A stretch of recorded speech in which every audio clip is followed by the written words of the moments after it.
لها الجبال الشامخات. مسقط عروس الأمس شباب اليوم. مسقط يا أجمل لوحة في جبين الزمن.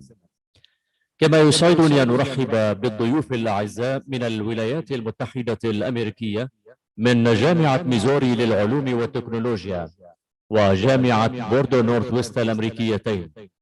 كما نرحب بالأشقاء المشاركين من مجلس التعاون الخليجي.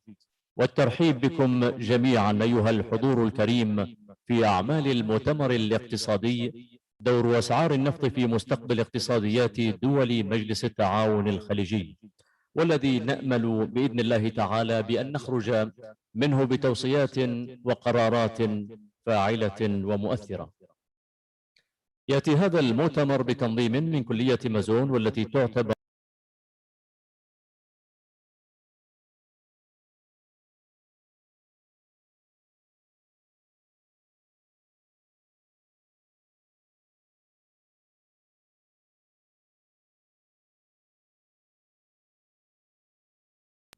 خير ما نفتتح به أعمال المؤتمر آيات عطرة من الذكر الحكيم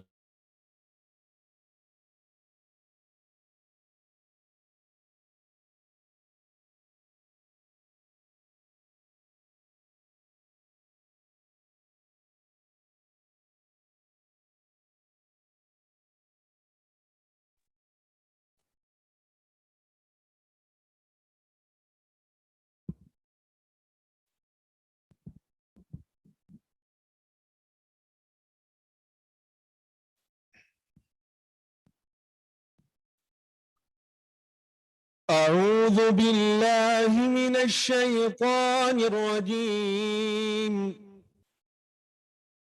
نحن خلقناكم فلولا تصدقون.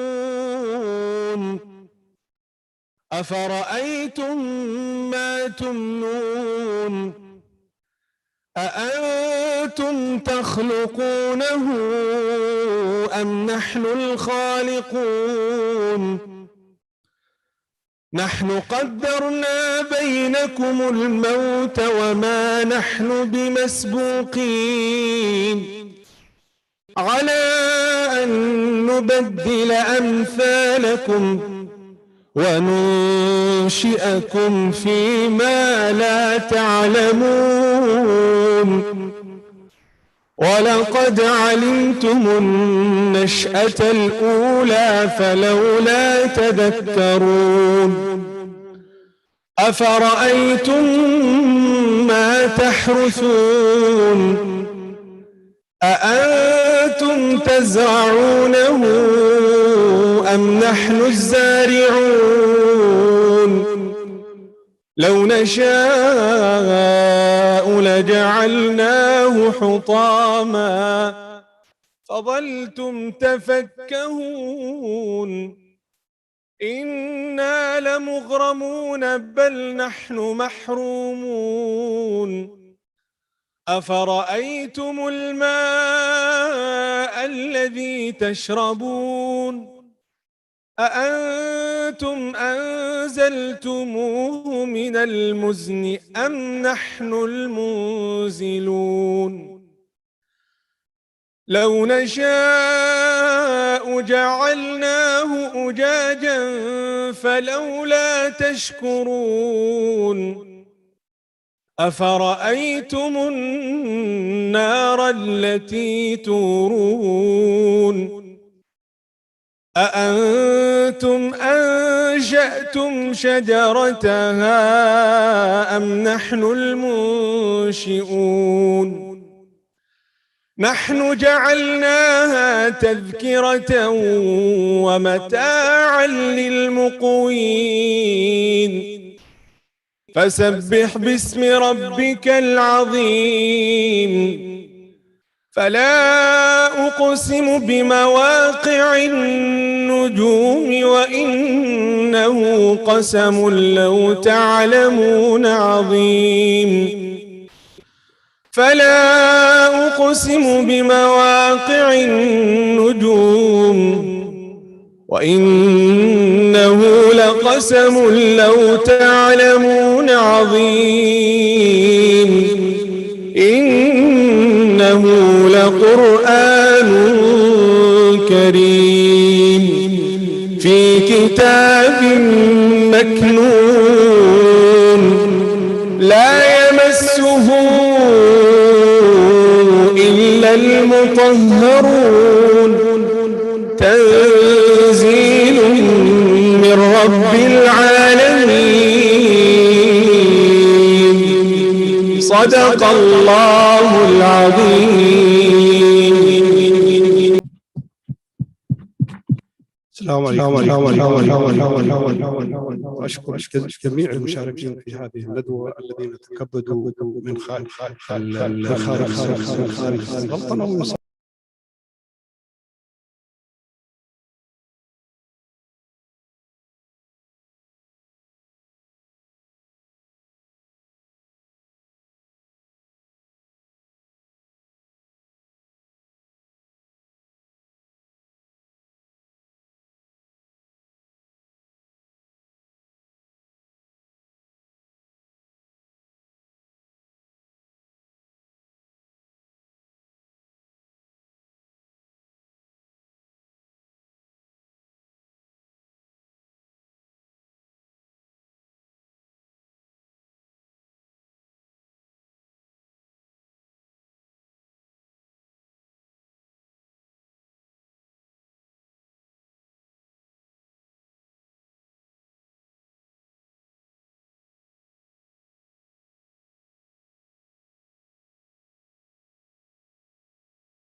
زملاء الأفاضل الذين تكبدوا عناء السفر من الولايات المتحدة الأمريكية، جامعة ميزوري للعلوم والتكنولوجيا وجامعة بوردو نورثوست الأمريكيتين شركائهم. كما نرحب بالأشقاء المشاركين من دول مجلس التعاون الخليجي، فما أجمل مشاركتكم لنا أعمال هذا المؤتمر الاقتصادي تحت عنوان دور أسعار النفط في مستقبل اقتصاديات دول مجلس التعاون الخليجي. متمنيين لهم حضورا طيبا ومشاركة فاعلة ومؤثرة.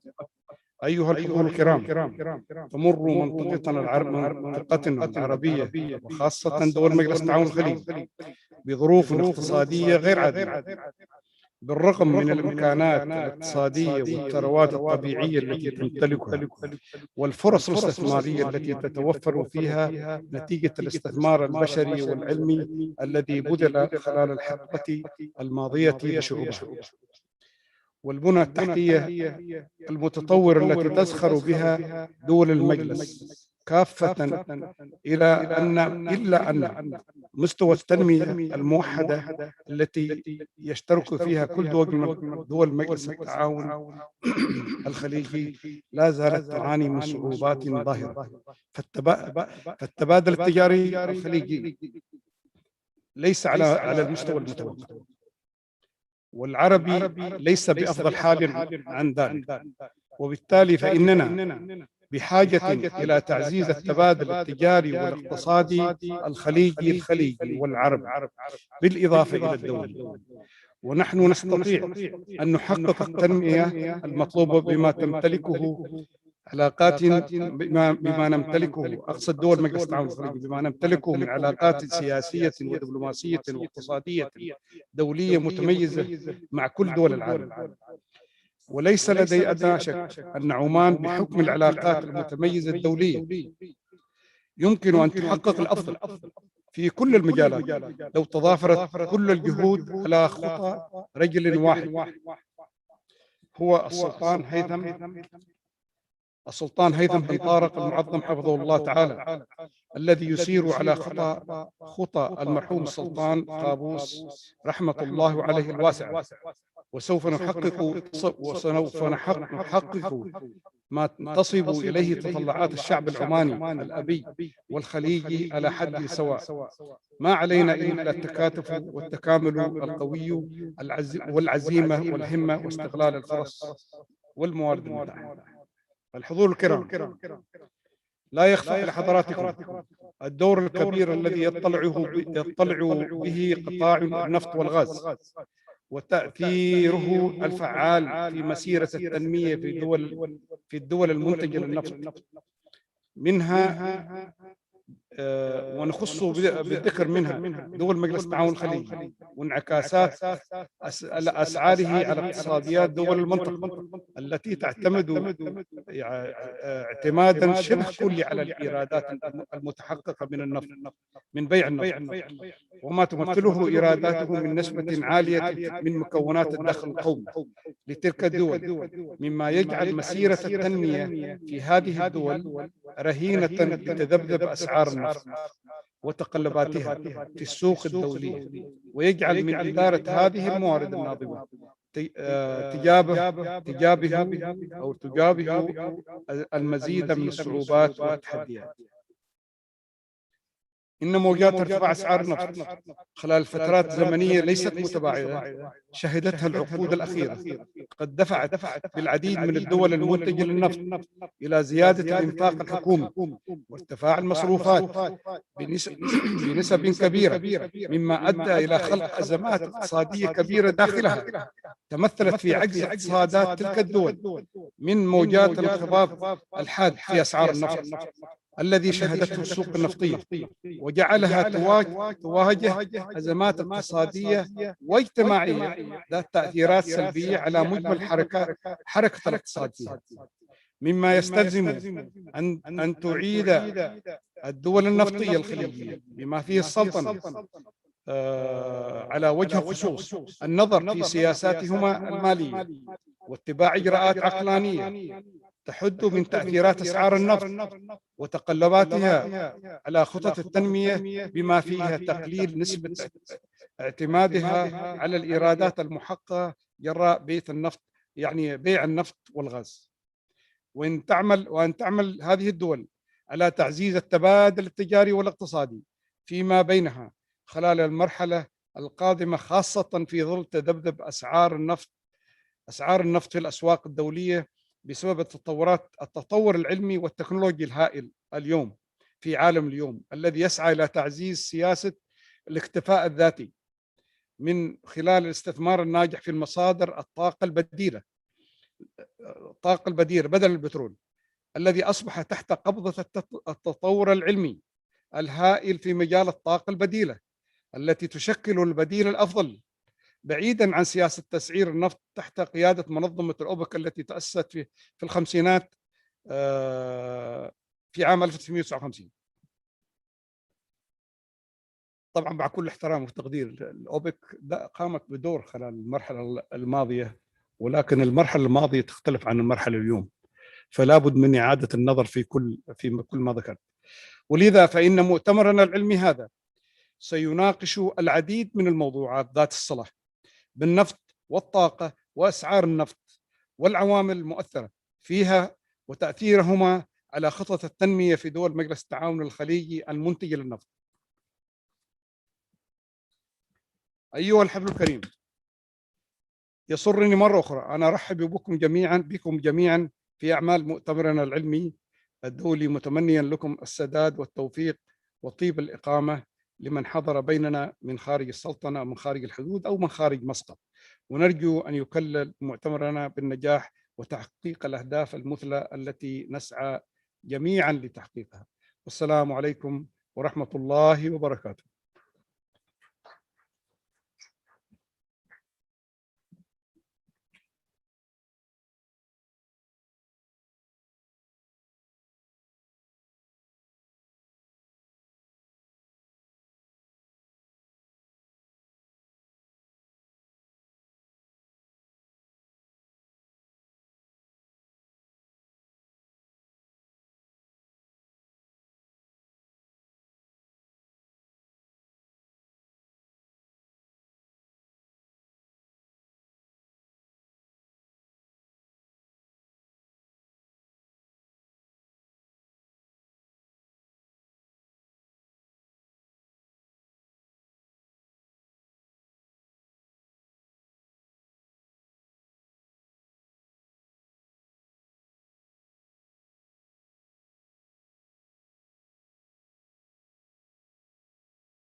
على الأقل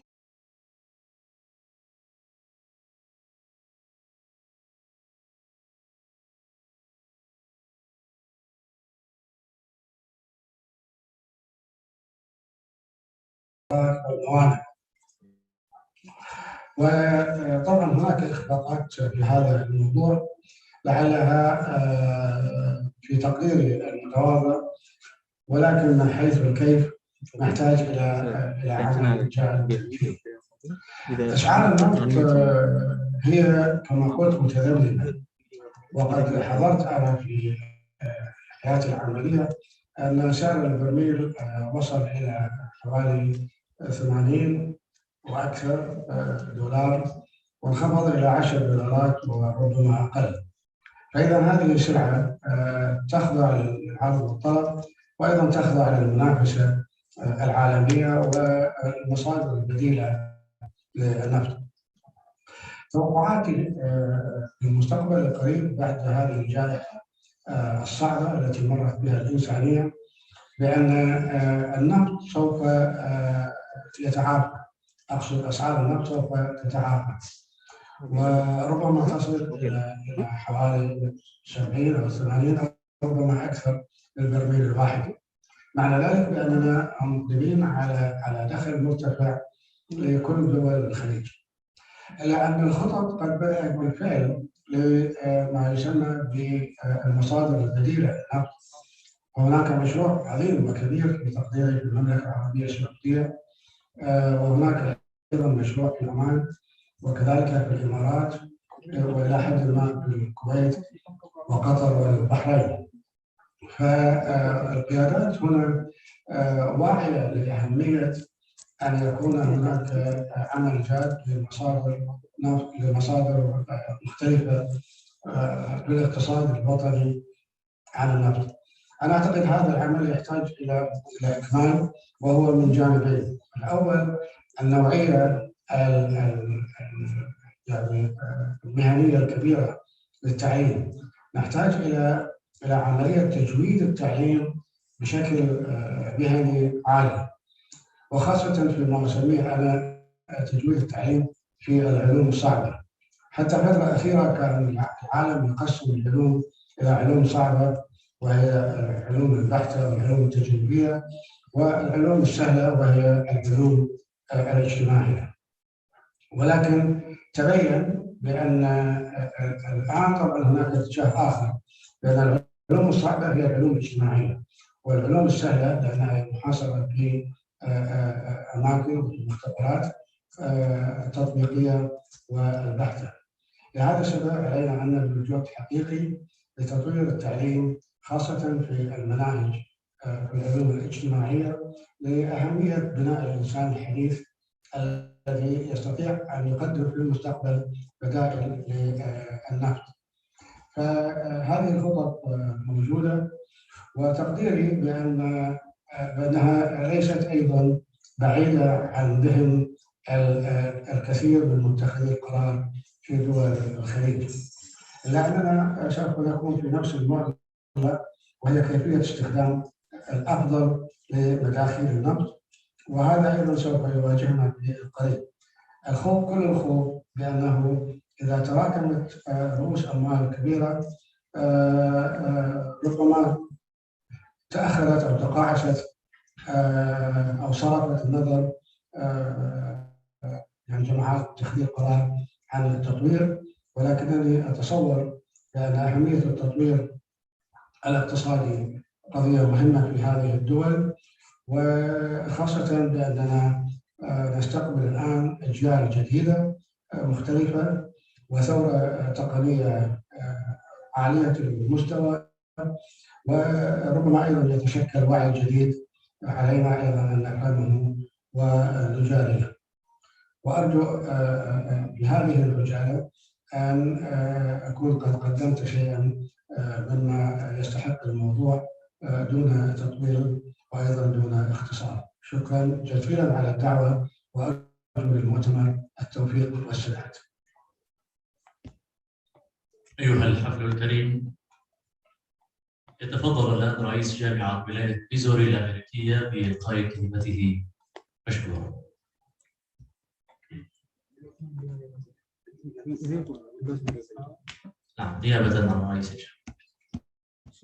Hello, my name is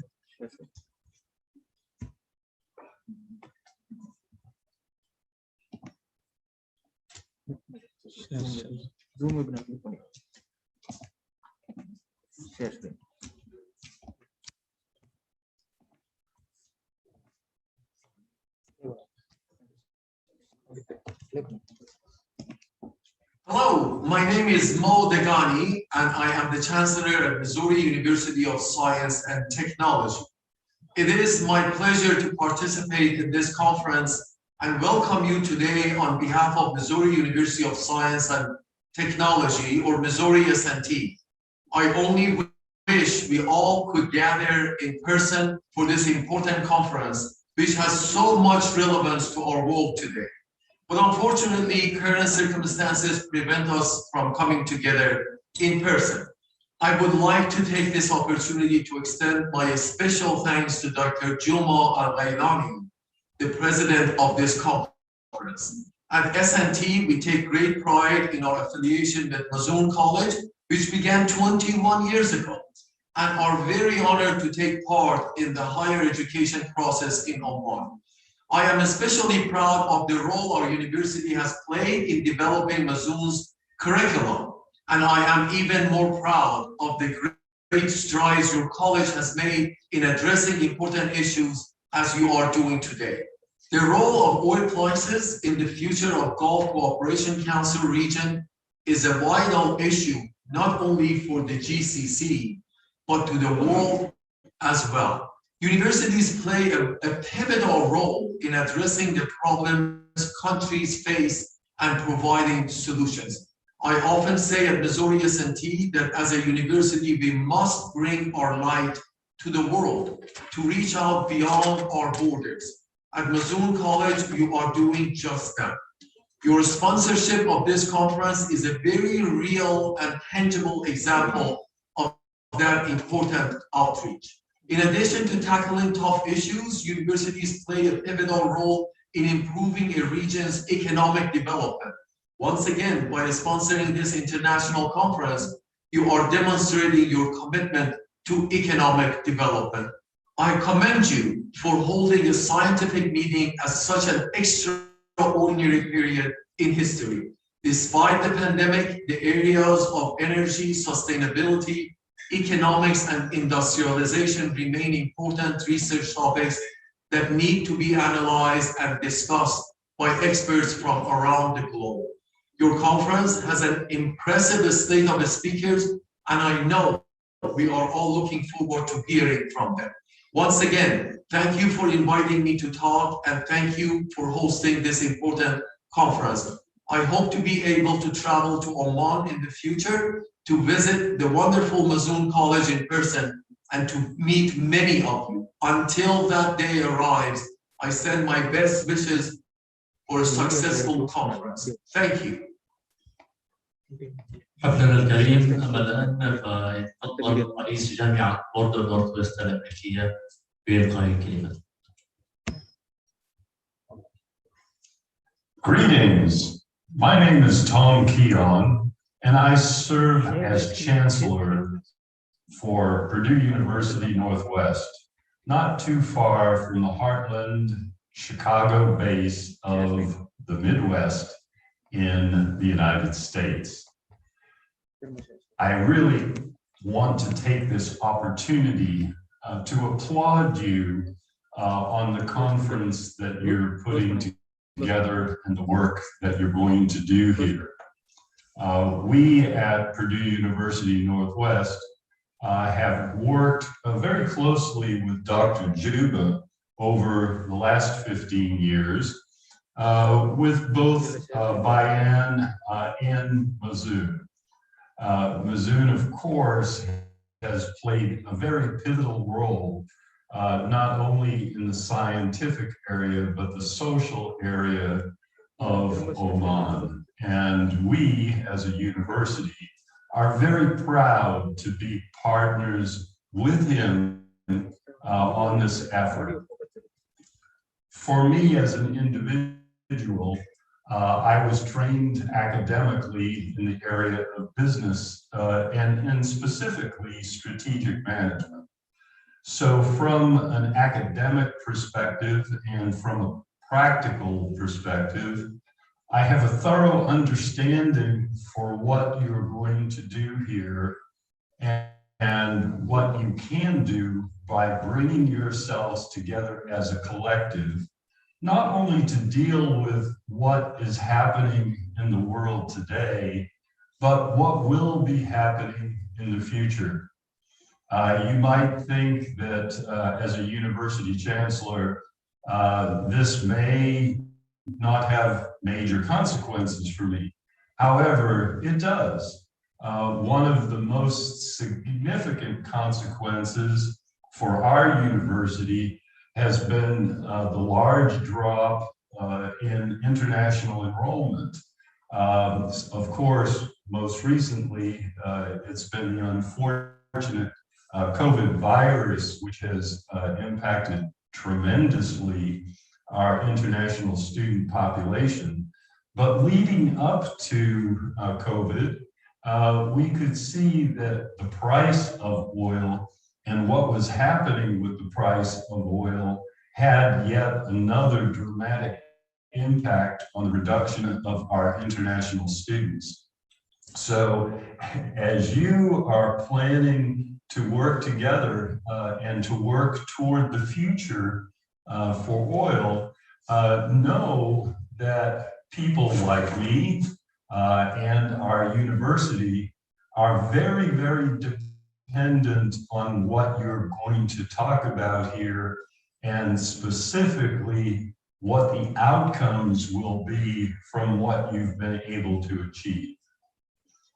It is, of course, a wonderful opportunity, and I applaud Mazoon and Dr. Juma for bringing you all together to do this vital work to help you and the world become a better place to live. So enjoy your conference. Thank you. أما الآن وختاما أدعو دكتور ريتشارد روك من جامعة بوردو نورث الأمريكية للقائمة.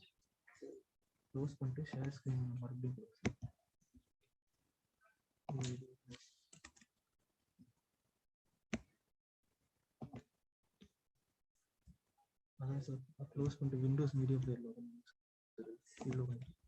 movies logo.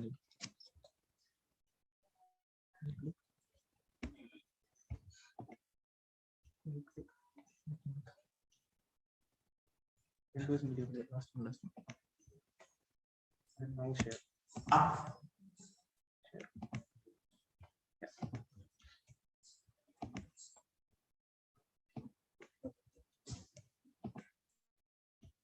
Assalamu alaikum. Greetings. My name is Richard Rupp, and I'm professor of political science at Purdue University Northwest. And it is a great honor for me to be here with you today.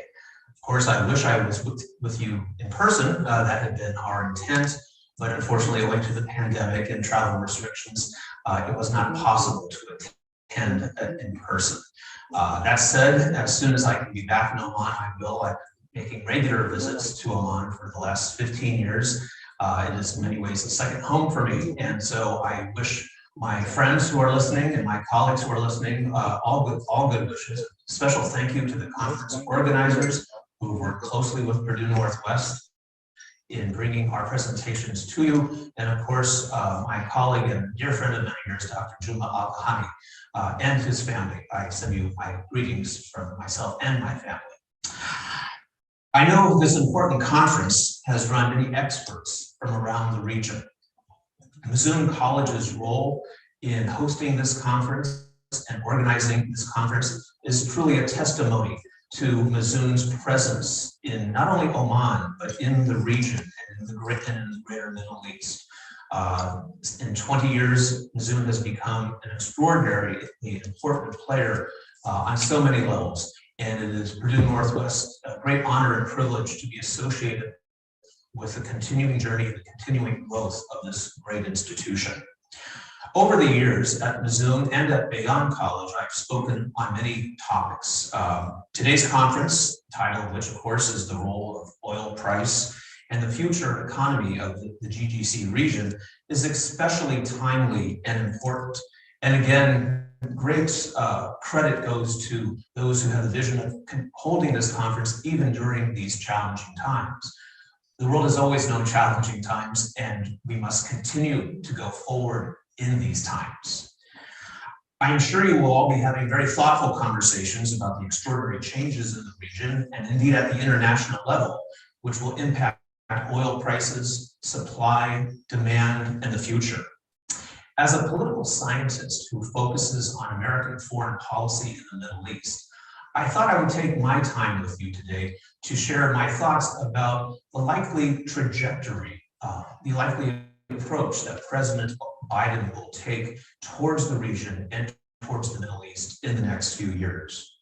Normally, in talking about American foreign policy in the Middle East, I would not talk about domestic American politics. But as I imagine is no surprise to you, these are not ordinary times in America. And actually, American domestic politics, more than ever perhaps, impact how foreign policy is being designed towards the region. So I will talk about both the international level and the domestic level in the next few minutes with you. The role that the United States has played in global politics since the end of World War II has changed significantly. For many years, of course, the United States was the dominant foreign power in the Middle East. Following World War II, America's interests, as you all know, centered on the affordable flow of oil, the containment of the Soviet Union, maintaining a balance of power amongst the major states in the region, and providing security assurances to the State of Israel. Since the end of the Cold War, the position, the power, and the reputation of the United States in the region has changed markedly. America's foreign policy priorities in the region, in the greater Middle East, in the last 2 decades, have not met considerable success. A 20-year engagement in Afghanistan, a war initiated by the United States in Iraq that is in the United States today compared to the American involvement in Vietnam, the Syrian conflict and the subsequent refugee crisis, Libya, Yemen, and the ongoing conflict with Iran. For Americans on both sides of the aisle, Republican and Democrat, it is difficult to look at these policy initiatives and see them as having borne a great deal of positive change. President Biden, who knows the region and the Middle East very well and has visited many, many times, seems intent upon reducing America's political, economic, and military presence in the greater Middle East. I believe this view is shared by majorities on both the Republican and the Democratic side of the aisle. The reasons for this change are manifold. First, as noted above, America is absorbing 20 years of initiatives that have not been particularly successful from the perspective even of Americans. They have been very costly in American lives and American treasure, and have been costly to the lives of people in the Middle East. Although America, I believe, truly tried to effect positive change. Second, the Cold War factors that kept the US engaged in the region are largely no longer present. Certainly the Soviet Union no longer exists, and Russia does not pose the level of engagement that Moscow was able to seek during the Cold War years. As noted above, American efforts at the balance of power have not proven particularly successful. And America's relationship with Israel is changing as well. I'll talk about that in a few moments when I talk about domestic American politics. And lastly, and very importantly, particularly for the conference today, there have been extraordinary changes in the economics and the politics of oil, both in the region and internationally, and particularly in the United States. Today, America is back as one of the world's leading fossil fuel producers. The cost of renewable energy is dropping and dropping sharply, and major investments are being made in wind and solar energies and other renewable sources. Electronic vehicles dominate new production in the automotive sectors. American corporations are spending greatly in green technology, and the effects of global warming are lending urgency to a shift away from oil. Let me now turn briefly to American domestic politics. As I said, normally when I talk about American foreign policy in the region, I do not talk about domestic politics because historically American foreign policy is made by a reasonably small number of American elites. The public is engaged, but primarily foreign policies dealt with at that level. Since 2020, the United States has had 4 presidents: President George W. Bush, President Barack Obama, President Donald Trump, and now President Joseph Biden. The differences between these men and their policies and their conduct is extraordinary. And we've seen huge swings in American domestic politics and international politics during these 4 administrations. The difference between Barack Obama and Donald Trump, the difference between George W. Bush and Joseph Biden are really quite extraordinary. And it's no wonder the peoples of the world watch American politics and wonder what's coming next. Well, as you all know, my country is gripped by deep racial, social, economic, and political divides. Never in my lifetime, I'm 57, have I seen an America quite like this. There is no longer a broad bipartisan consensus on American priorities or even, sadly, American values. I am an educator, and facts are at the base of what I do for a living. Unfortunately, now in America, it seems that we have individuals who do not share a common understanding of basic facts. Unfortunately, people seem to have their own facts. Donald Trump's presidency and his tens of millions of American supporters witnessed an extraordinary shift in American politics, which will not dramatically change, I believe. Donald Trump is no longer in the White House, but his views are widely shared and widely opposed. Joe Biden was elected in part to heal America's wounds, not all inflicted, of course, by the previous president. Biden is the sort of president the Middle East has known since the days of Harry S. Truman in the White House. Still, America has changed. The US is not the power it was under Harry Truman, under John Kennedy, or even under Ronald Reagan. The new emerging power, of course, in the world is China. And China will dominate President Biden's foreign policy in the next few years, not the Middle East. President Biden is clearly focused on domestic American politics. He has proposed the most ambitious domestic initiatives since Franklin Delano Roosevelt. Over $6 trillion have been proposed for a range of initiatives: infrastructure, healthcare, jobs and housing, education, and of course the pandemic. Biden has made it clear that he is throwing the full weight of the presidency behind efforts to combat climate change. Extraordinary changes, I believe, are coming. The changes that President Biden has advocated, interestingly, are largely supported by the American people. So we will continue to have considerable political divisions between the Republicans and the Democrat elected officials. But the sort of spending that is taking place, which only really can be compared to the social spending that we see in Western Europe since the end of World War II, will benefit all Americans. And in this regard, like President Biden, who is an optimist and a man who sees glasses half full, I like to think of the world as being an optimistic place, so our young people can have very bright futures. In the Middle East today, the priorities for President Biden are not great, but rather few. First, engaging Iran, or I should say re-engaging Iran on the nuclear question. The United States will also quietly, if not publicly, be encouraging and supportive of the current efforts to ameliorate and improve relations between Saudi Arabia and Iran.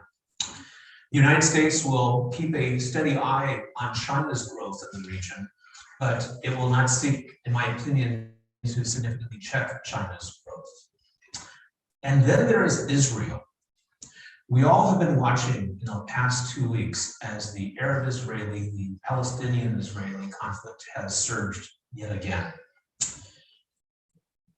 There's very little, frankly, that President Biden will do to be able to affect this conflict. The Prime Minister Benjamin Netanyahu had a particularly conflictual relationship with Barack Obama, and it remains to be seen what his relationship will be with President Biden. But there's been an interesting shift in America that you may not have witnessed in the last 2 weeks, because I think your focus, understandably, is on the more immediate crisis.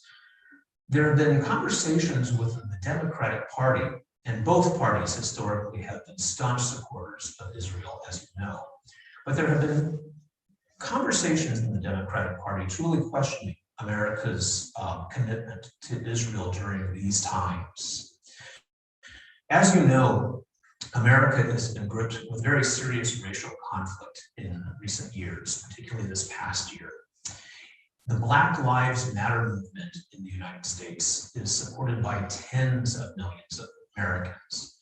And what I've noted happening in the last 2 weeks is that many Democrats are beginning to say to themselves, just as America cannot tolerate violence against African Americans, America cannot tolerate Israel's violence against Palestinian civilians. These are extraordinary times that we're living in. And these are the events that I think will begin to shape a new period in American politics, both domestically and at the international level. That said, the world will continue to need oil, and in great quantities. The politics of will intrude upon your conference. That's what I'm doing today, I suppose. I'm entering from the political side, not the economic side of oil. But politics should not intrude too severely into your work. Thoughtful conferences like the ones you are holding will help the region plan for the future. Chancellor Tom Keon, who I believe you've heard from at Purdue Northwest, always encourages his audiences to embrace change. He sees opportunities for growth and innovation everywhere. The changes, frankly, that the pandemic brought to Purdue Northwest and to Mazoon University were extraordinary. But what we have done in the last year is, frankly, embrace these challenges and embrace the change. And I can say, after a very hard year, we look forward to being on the other side of the pandemic, a more vibrant, nimble, and innovative university, including the use of technology. Just the young people who I'm working with this morning, who will be sending this video to you within a few hours, has been an amazing transformation that we've been making at the university. I regret that I am not there with you personally over the next 2 days. I would very much enjoy having lunch and dinner with you and sharing my thoughts, and more importantly, hearing your thoughts, because my knowledge of the region comes from you, not so much from me. It would also be my pleasure to share with you in conversations my great pride in PNW's association with Mazoon University and many faculty and administrators, of course, Dr. Juma, who have made this such a wonderful journey for Purdue Northwest. When I look back on my career, I will consider the work that I've done in Oman one of my greatest accomplishments and privileges. Thank you all so much, and I do wish you all the best. أيها الحفل الكريم، نبقى الآن وإياكم مع هذه المادة الفيلمية.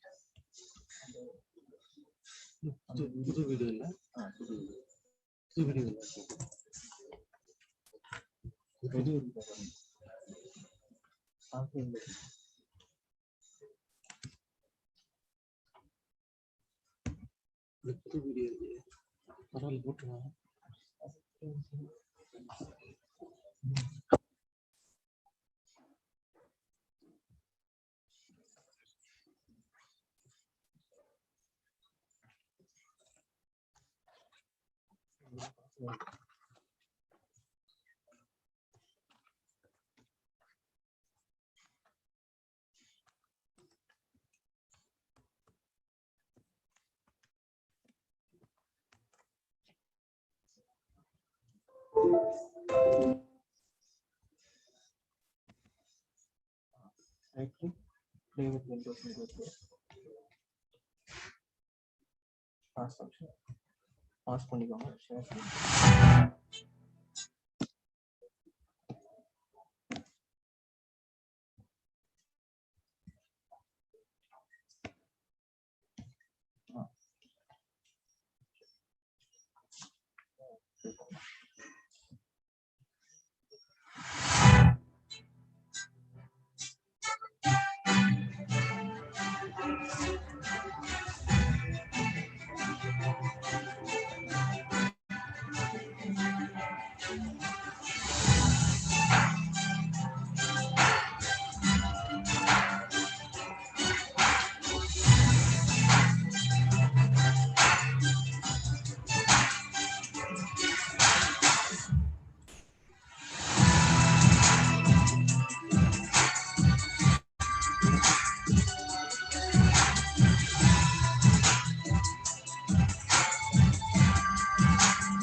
المسؤولية الاجتماعية للشركات والنفط والبيئة والطاقة الخضراء والتطورات في تهجين الطاقة من أجل إمداد مرن وتأثير الطاقة المتجددة وغير المتجددة في البيئة.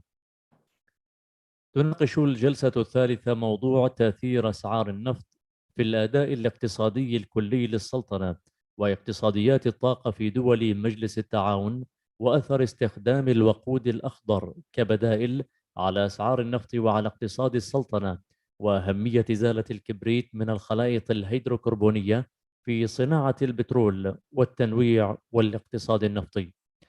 نبدأ الآن أعمال الجلسة الأولى من مؤتمرنا. We will start the first session of our conference now.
Okay.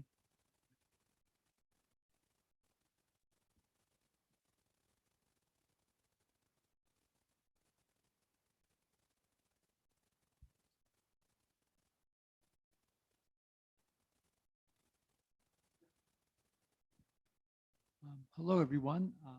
My name is Greg Regalis, professor at the University of Missouri of Science and Missouri University of Science and Technology. Okay, good.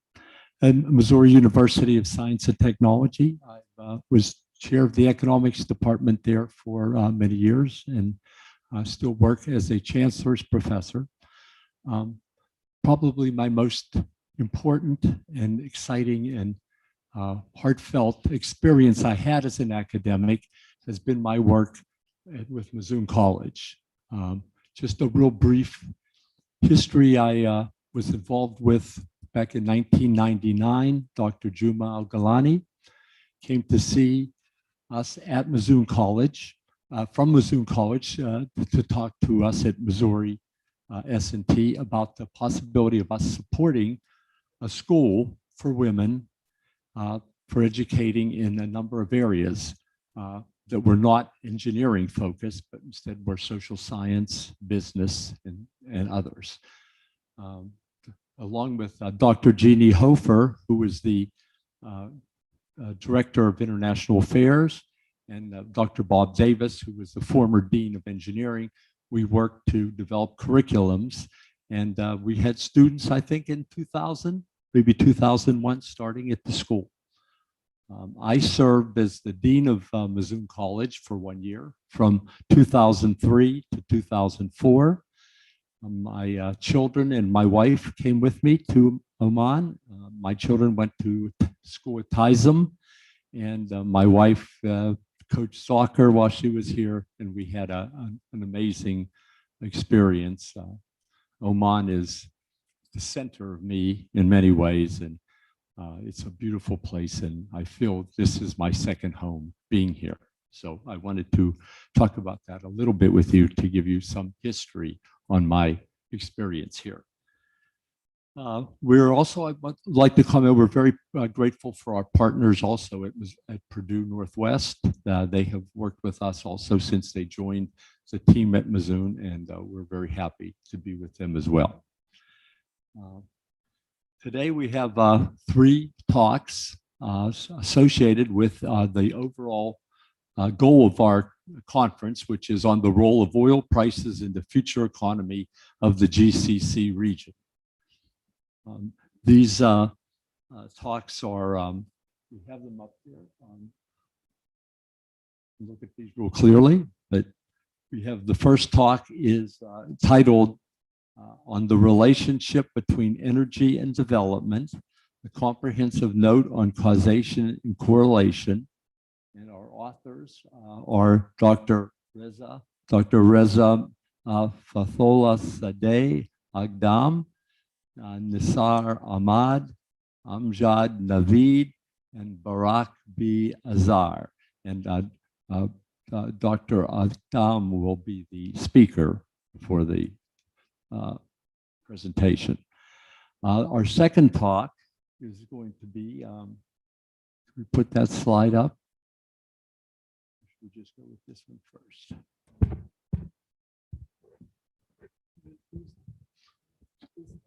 Put the second slide.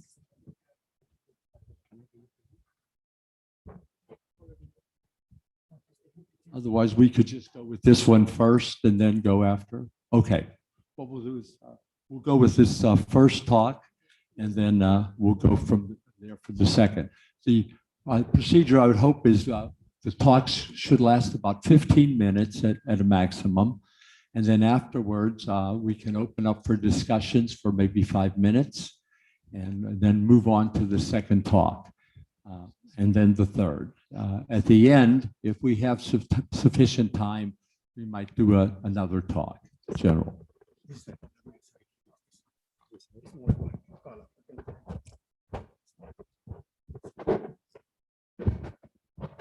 Like this. Okay. It seems that might be better.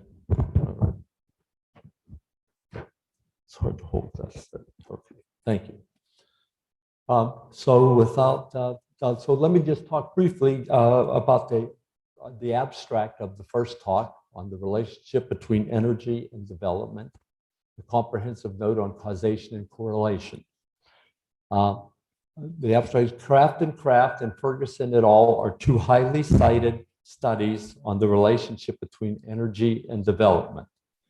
These are 2 seminal empirical papers touching upon the notions, very important notions in economics, of causation and correlation, respectively, as far as energy economics is concerned. This study is a comprehensive note of those notions' interconnectedness by revisiting both studies thoroughly and globally. None of these studies has ever been revisited at a global scale to the best of our knowledge. To this end, we firstly reviewed deeper conceptual and philosophical concerns toward causation and correlation for drawing a clear distinction between true and spurious causation correlation.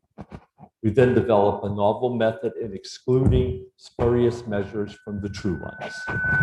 We also statistically test several hypotheses if there exists any significant difference in energy affluence correlation coefficients across income groups.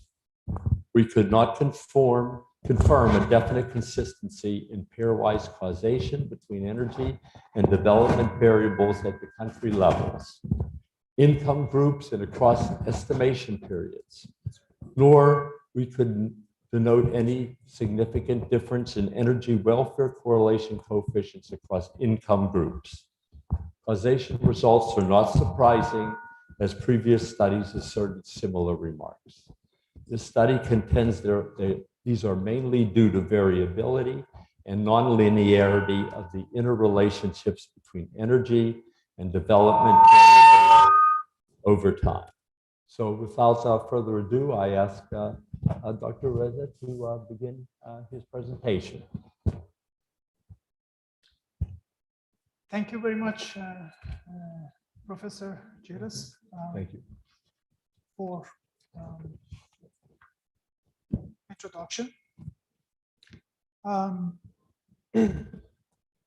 would like to also thank you, Dr. Joma, for giving us this opportunity on behalf of College of Economics and Political Science, Sultan Qaboos University,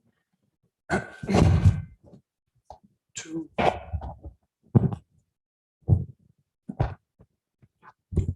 participate in this important topical conference in Sultanate of Oman. As Professor Gillis mentioned, the title of my paper is The Relationship Between Energy and Development, a comprehensive note on causation and correlation. We have our research team have 3 papers in this conference. 2 is going to be presented today, and 1, inshallah, tomorrow. The presentation outline is that I'm going to go through the motivation of this topic, which is very related to the topic of the conference, the price oil and the GCC economy. And then I will go through a recent paper which we have published, and the series of publications are a follow-up. That is a systematic literature review on this topic, energy and welfare nexus. And then I split the, we discovered in that systematic literature review 2 papers, K and K I would call it, Kraft and Kraft, 1978, and then Ferguson et al. 2000, which each one is focused on causation and correlation aspects of. And then in the paper, we'll go deep into the conceptual and philosophical understanding of this topic, and then data consideration and methodology. And I will be very selective in the results and will provide the conclusion. Well, energy is known as the engine to the growth, and this brings the importance of understanding interrelationship between energy and the welfare of the people's prosperity. This is well coined as the energy welfare nexus. It's got other aspects like energy output, energy economy, energy growth, but we called it in this paper energy development. Although the notion is very contemporary and its policy implications is still watched by the researchers and academia and the policymakers, but the root cause of this topic come to the heart of the economics discipline is going back to the 1970s, which 2 new sub-branch of economics emerged: energy economics and environmental economics. And the Professor Richard Robb from Purdue Northwest University explained the international implications of this. I would like to also flash back briefly that this oil crisis of the 1970s actually was a first call for understanding the energy growth, energy welfare. Then we had the limits to the growth in 1972 by the Club of Rome, which brought about the discussions of new Malthusian discussions on environmental economics. And if we come to later time, 1990s, a wave of reforms in electricity sector brought again this notion into the center of energy economics. And when I put it in the very gray one, which is very important, but it's a little bit deviating from our focus, and that is the role of money, energy money.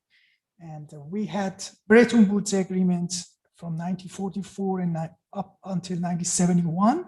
We had commodity money, and during the President Nixon 1971, this turned to become a fiat currency, and that has created a lot of turbulences. Perhaps all these incidents are in the shadow of the energy money, which I'm not going to go through that, but that is also very important aspects of making a better understanding of energy and welfare nexus. So if I want to conceptualize the motivation, it's energy is a natural resources which we get from the nature, combining with human resources or physical resources, capital resources. It enters the economy, and then we have the GDP or aggregate output, or electricity as a part of that. It's consumed, and it will give us the happiness or the affluence, which, of course, economic development or welfare is a multifaceted aspect, but usually it's been measured by per capita GDP. Its per capita GDP is a good proxy measure for economic development and affluence of nations. And we're wondering that what would be the cause and effect between the energy variable, the output variables, electricity, and affluence? Would it be possible to have a sustainable growth in the people's affluence, like perhaps Scandinavian nations, that it's been growing very sustainably? Or would there be, what would be the significance of the energy in creating a sustainable growth in economy?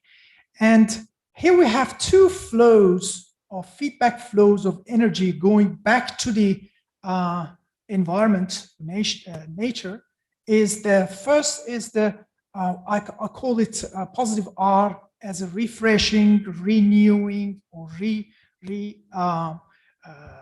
discovering new sources of energy from the, and by the way, this energy contains, usually in the literature, it only contains of energy carriers such as oil, gas, solar, but it may also consist of other mineral resources and natural resources which we are getting. And this, if we get richer or more affluent, we can go and discover more and make our growth more sustainable. However, there is an entropy to the economic system, which is counterproductive or it's in the nature of every physical actions, production, consumption included, that it's degrading our environment and it's creating a problem. So we might have actually less of this due to the environmental degradation. And the sustainability of growth in the economy or growth in the people's welfare is subject to how this system works and how we can provide a good explanation for that. So the motivation comes from here, and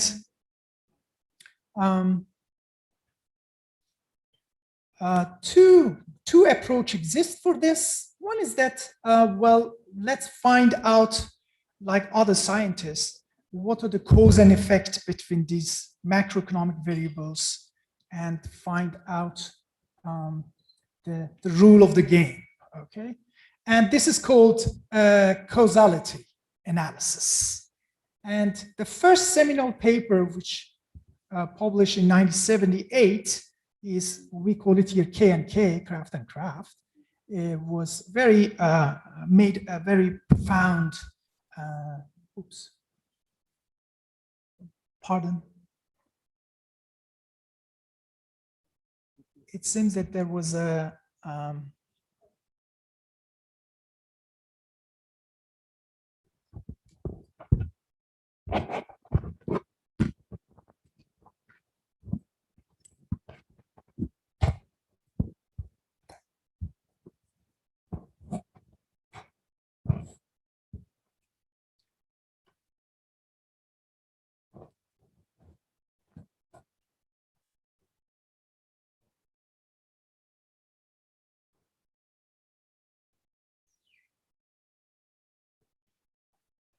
the COVID has forced us to use technology, but technology don't want to. I see. Is it the voice is good? Huh? Okay. Pardon? Okay. The screen will come. The other aspect is the use of correlation analysis. The correlation analysis, every economics or statistics students, the first thing when we give them assignment to go and calculate the correlation, and correlation is very, it shows the mutual bond between variables. When Dr. Nisar and I were basically doing this research, I already told him that there are already several literature surveys done in this area, and already we founded 6 of them, and how we can basically make a new contribution, but with the help of the new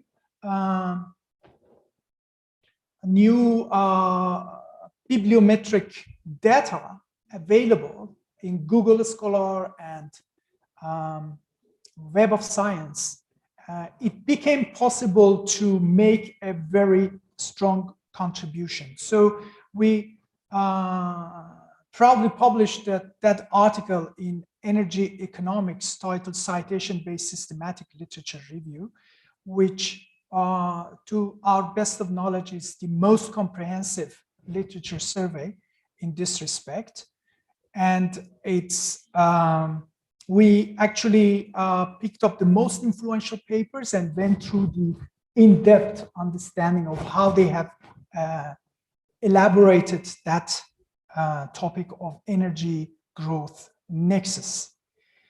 And I apologize for the technical problem, but this is was nice to show you the diagram of how the cumulative number of papers have drastically improved.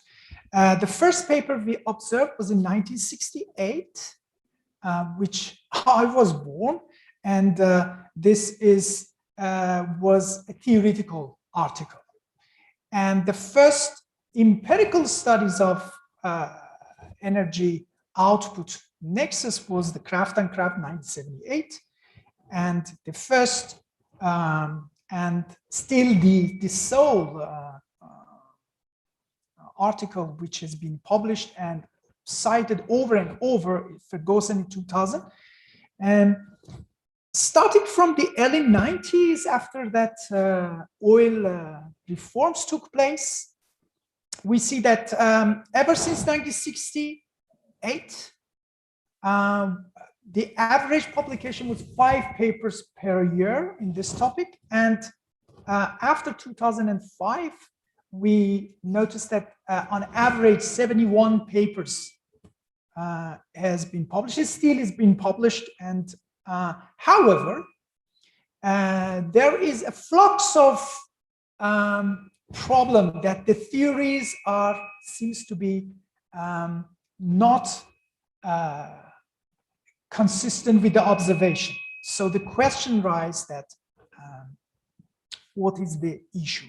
So I had some slides describing what do we mean by causation analysis and correlation analysis.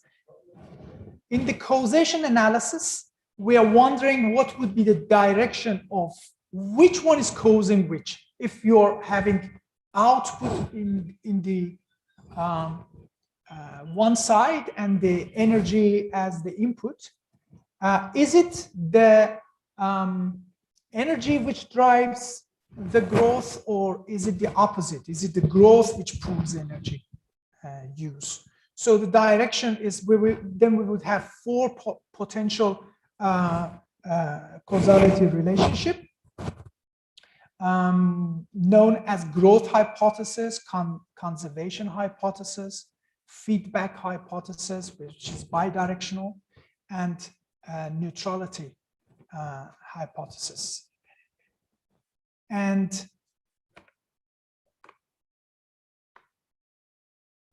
actually, the Kraft paper was only 3 pages long, and I think it's going to come soon.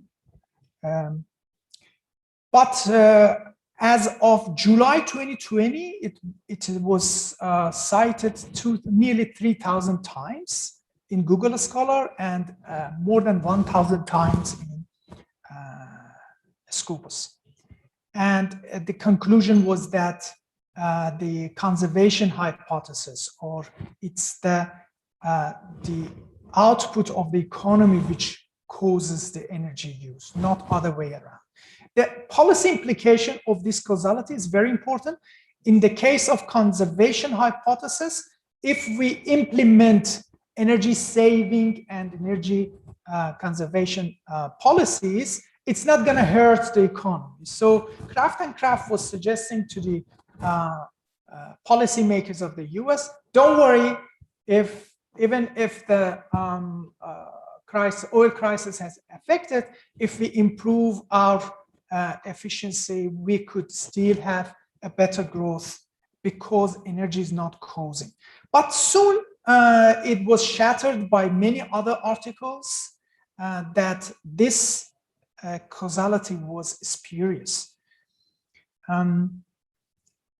Followed by this article, thousands of papers, as I said, has been come, and the methodology has been improved. We discovered 7 waves of improvement, fundamentally improved methodology, which the Kraft actually was categorized in the 2nd generation of the methodologies.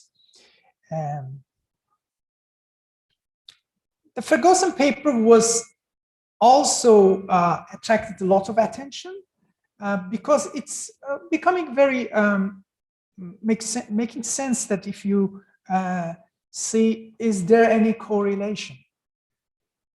And as of end of 2009, in the Scopus, out of 157 citations which was made, 89% was positively citing this article, and only 18 articles, which is 11%, have criticized the article. So it gives us enough reason. Is this relationship described, is it spurious, or is it truly like that, or is it an illusion? So the diagrams which we could, you could see other screens if you wish, because the other ones is showing.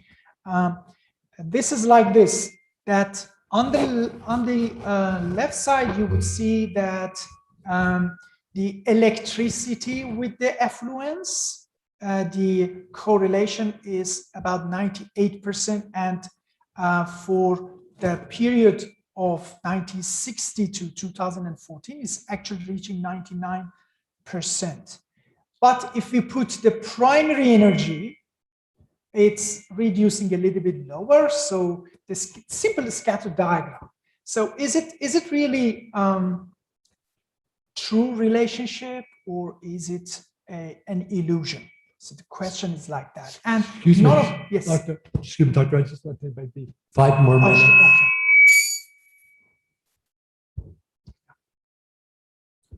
So, and there's a general inconsistency in the empirical analysis, which was observed.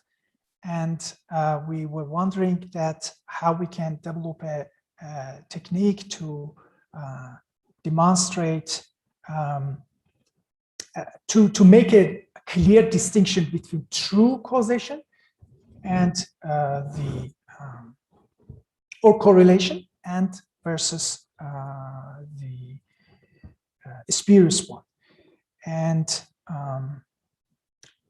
we came up with this idea that over time, as Dr. Rob was also saying, the external issues like institutional changes, technological changes, like COVID, may actually cause the flip of the magnetic repel or attraction between the two variables if you are doing it pairwise.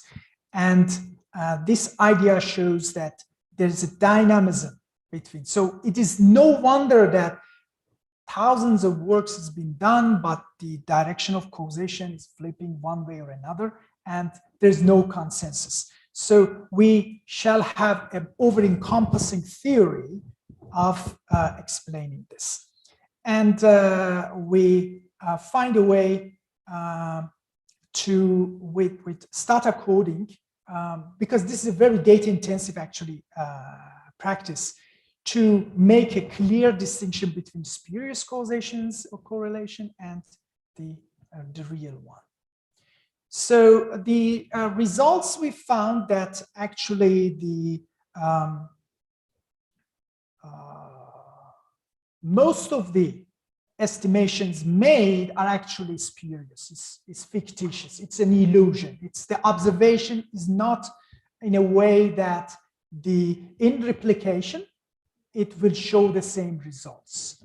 And that is the pinnacle of the contribution we made. And between the results on the US economy only showed that if you use the ratio of electricity over primary energy, we will find a true correlation causation, which is still inconsistent between the one which for the period of Ferguson paper, it's opposite of their results. It's energy causing the output or effluence, and for the post period, it is a feedback. And with the weighted average, we actually found that most of the data, the gray ones, are showing insignificant or spurious correlation. Although numerically they're high, but they're all statistically non-significant. With the first difference, the data are all stationary and hence they are meaningful, but you can see that the figures are the correlation is low. So it's very interesting to know. And we did it with also the averaging. So we have 100 countries. So we classify them between high income group, low income group. And we find that the argument stated by Ferguson, due to most of the data, most of the estimations were spurious, were wrong. So we did not find, if you look at the last column, it's showing that the analysis of variance test is showing that there's no difference between high income group correlation and or causation with low income group.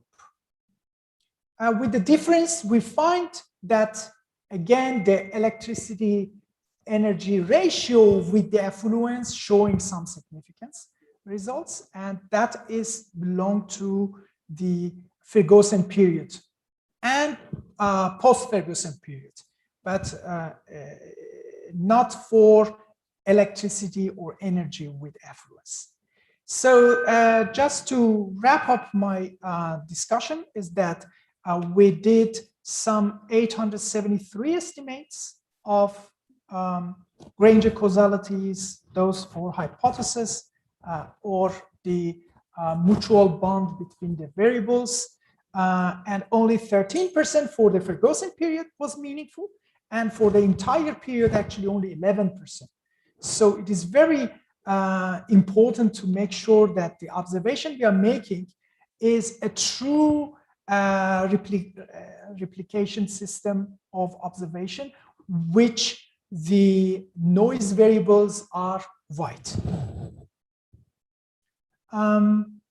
So that is, I should wrap it up because I already overused the time, although the interruption actually created the problem.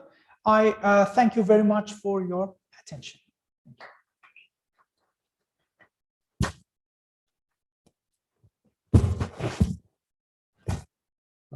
Do we have any questions?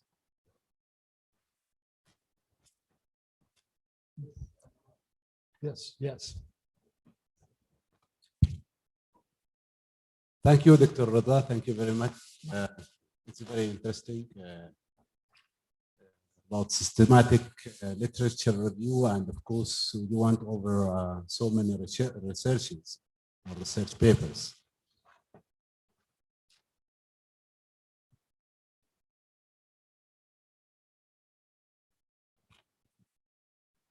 So, interestingly, also decided to check income countries. I believe most of these studies will be in Northern America, US, Canada, and also maybe in European countries.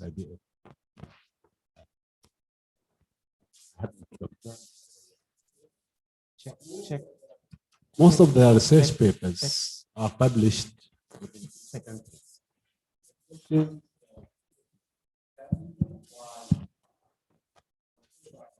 Recommendations, these countries, since you are not considering the regional aspect, we consider recommendations in these countries that can be applied also to our region.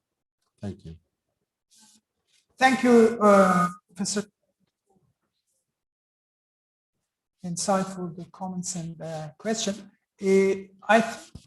Our paper, actually, we have country by country.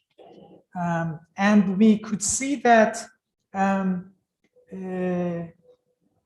this dynamic interrelationship, it's making it, we cannot find a one general causality outcome for every country.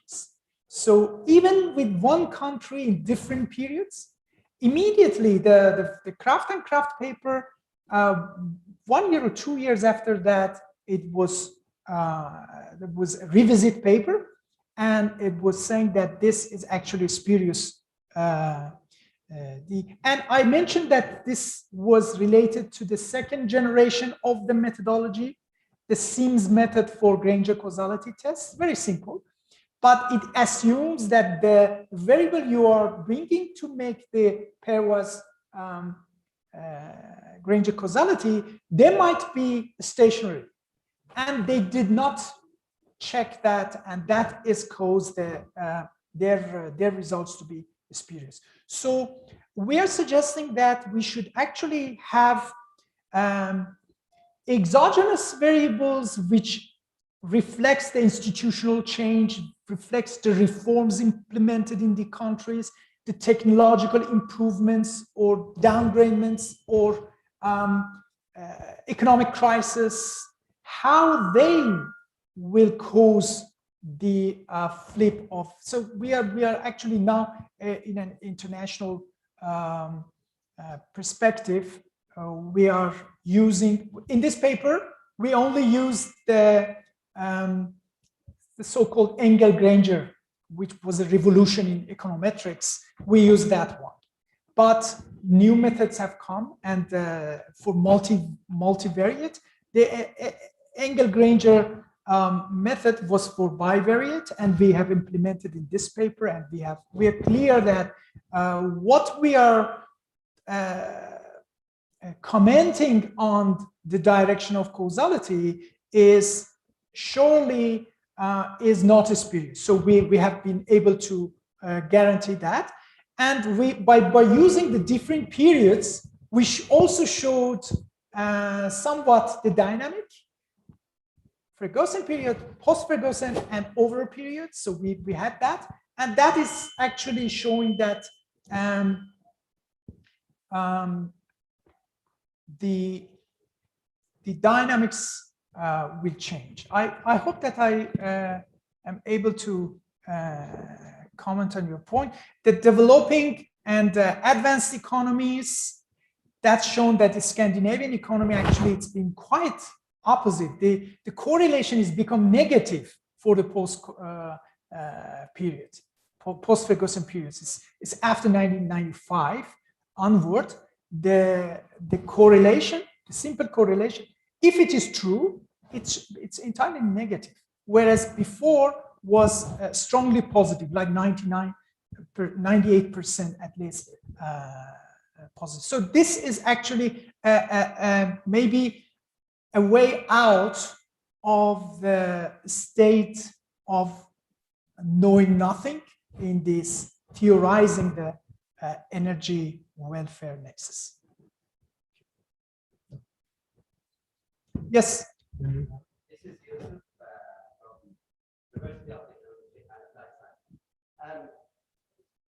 Just I have a question regarding the classification for your data. I think you said that you use like high income and low income, right? Yes. I mean, to classify countries. I mean, yes. Did you use any other classifications? And we use the classification by the World Bank, the World Development Indicators. They have a class of categorizing that if the per capita income is high income group, then low income group, middle upper, middle lower. So we use that. Whereas the government was using the OECD as rich countries versus non-OECD as poor countries. So in that sense, there's a contribution in this paper as well. So that's the difference between your paper and other relevant paper in the same. That's one of the contributions, yes. Okay, thank you. Dr. Rose, I have a question I wanted to ask. Sure.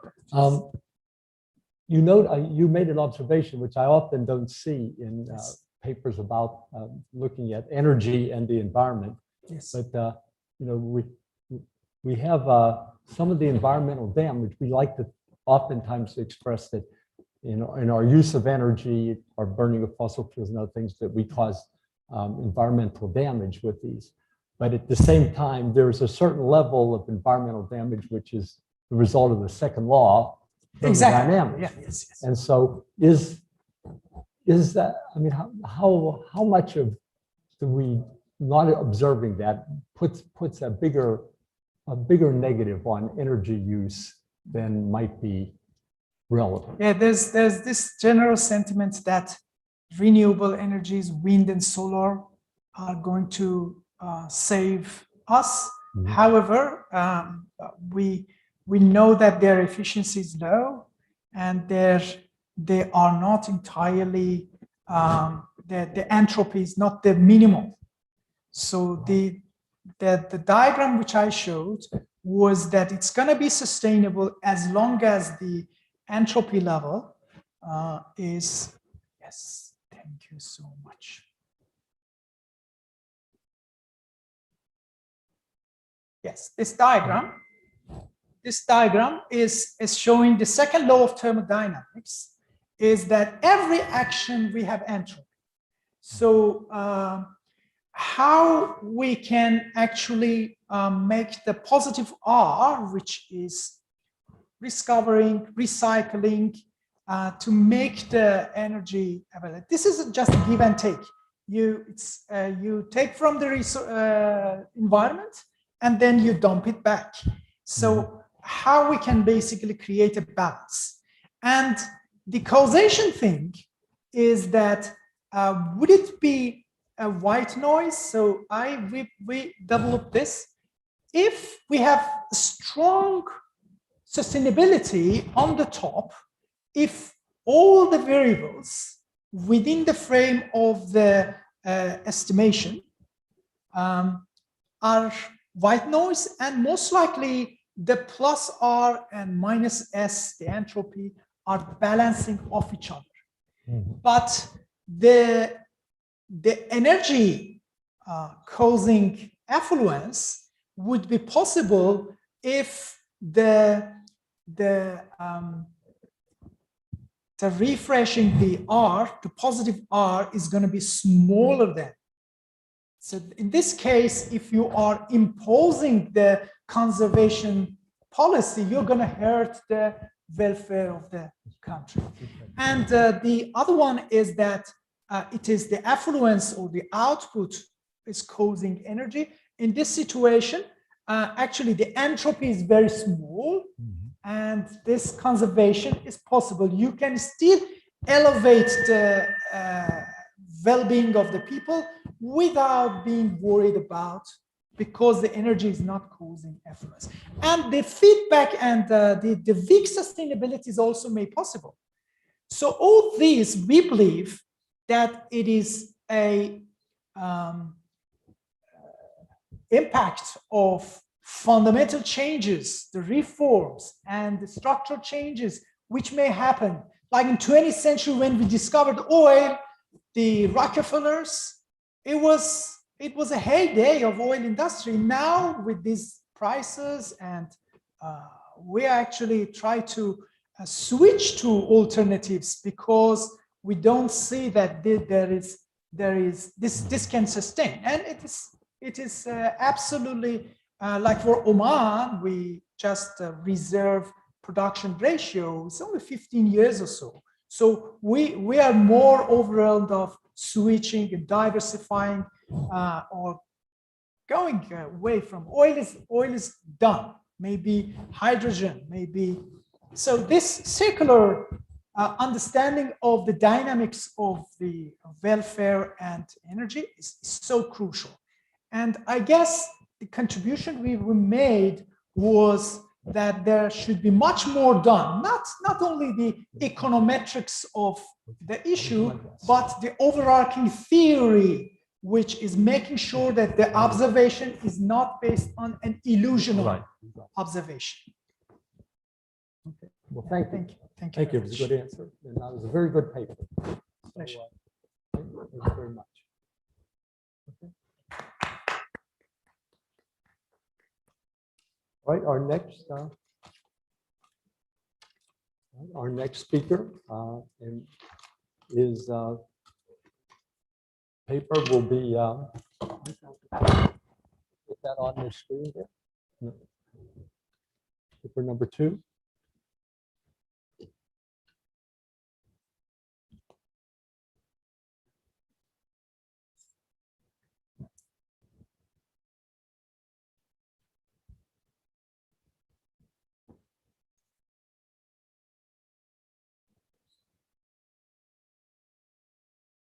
Okay.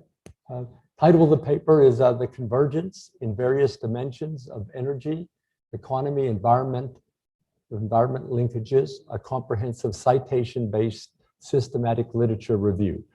The authors are Dr. Nisar Ahmad from Sultan Qaboos University, Dr. Angelika Menegaki from Agricultural University of Athens, Greece, Dr. Reza Fathola Sadeh Agdam, who we just saw present an excellent paper from Sultan Qaboos University in Oman, and Dr. Amber Naz at Sultan Qaboos University in Oman.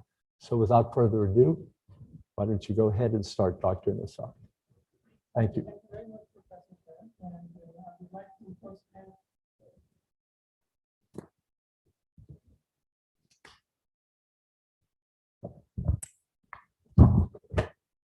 So I would like to thank Professor Juma and his team for organizing this wonderful conference, even at these difficult times, and it is very well organized, and I would like to congratulate you.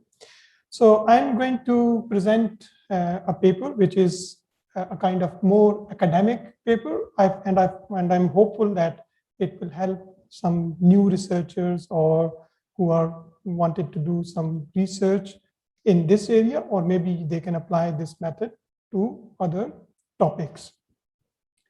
So the paper which I'm going to present here is titled as the Convergence in Various Dimensions of Energy, Economy, and Environmental Linkages, and it is actually a comprehensive citation-based systematic literature review.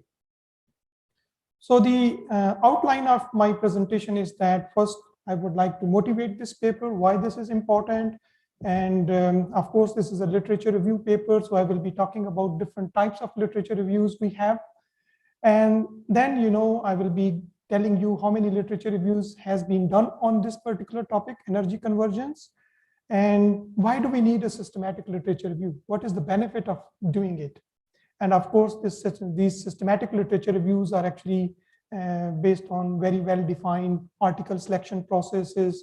And then we have to do content analysis, and we can also do citation or bibliometric analysis. And finally, I will present the conclusion. So, whenever we are doing a research, we are writing an academic paper, or if we are writing a research report, we have to do a very good literature review. Without a proper literature review, you cannot identify what is the contribution of your research. Okay? What is the motivation of your research? What are the gaps in the literature which you want to address in your paper? So this is very, very important step whenever you are doing a research. And there are many different types of literature review. The most common type of literature review is, we call it traditional literature review, or it is a narrative style literature review. And then we have meta-analysis. And now these systematic literature reviews are becoming very common. And what do we mean by traditional or narrative style literature review? In these kinds of literature review, we summarize, we critically analyze, we evaluate, we clarify the ideas which has been presented by other researchers in a narrative style. Okay? And then we have these meta-analysis studies. So what we do in meta-analysis, we take these statistical results from various empirical studies, and then we try to analyze them in a different statistical methods. So this is called meta-analysis. And then we have these systematic literature reviews, and these systematic literature reviews are actually based on very well-defined research questions. There is a very well-defined research process, and there is systematic data extraction and data presentation. And then in this systematic literature review, we go deeper into the contents of each paper, and we actually do content analysis. And in content analysis, we can even categorize open-ended questions or things into categorizations of those open-ended questions. We explore and we evaluate them. And of course, we can also do the citation analysis in these systematic reviews. Why do we want to do citation analysis? Because we want to identify what are the main sources of knowledge. Okay, who are the main authors? What are the main journals? And what are the most influential paper in a particular field of research? So that is why they are very, very important. And let me start by asking you a very simple question. If we want to do a research paper, how do we select important papers which are relevant to our studies? Okay, any idea how do we decide about very important research paper? Of course, this is very subjective. If you are doing a traditional narrative style literature review, what you do a subjective judgment. You have a pool of 100 articles, And then you say that this is important, this is important, this is not relevant, this is relevant. So this is your subjective judgment. Okay. And one problem with these kind of, subjective judgment with the article selection is that, if you take the example of two researchers who are, writing a paper on the same topic, if you look at their literature review, it will be very different. Why? Because they did a subjective judgment to select the articles. And, judgment can be different from one person to another person. But if we replace it with a systematic way, we say that we select those articles which has been given very high rating by the academic community. Okay. So here comes the citation analysis, very, very important.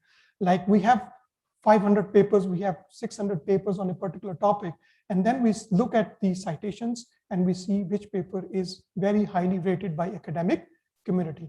And this is very important motivation for doing systematic literature. But before going into the how we did this review, I would like to talk about the energy convergence. What do we mean by energy convergence? So this, there are basically three aspects of energy consumption. That is the energy efficiency, carbon emission, and energy use. And these three aspects of energy are very closely related, or they are interlinked. And for example, if the energy consumption is implemented efficiently, what does it mean? It means that we can produce higher output with less energy. Okay. As a result, it will be linked with energy efficiency and less emission. Okay.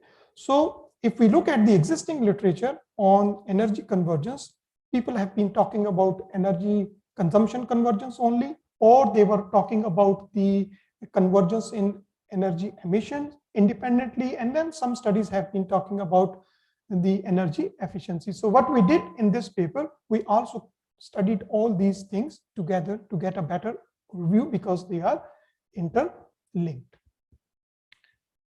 So why should we study energy convergence, or what do we exactly mean by energy convergence? You know that we have some industrialized countries. Okay, they have a very high use of energy consumption, and also they are having very high level of carbon emission. On the other hand, if you look at the developing countries, so they are using relatively less energy compared to the advanced countries. So in the longer term, we are expecting that the developed countries, they are going to reduce their energy carbon emission.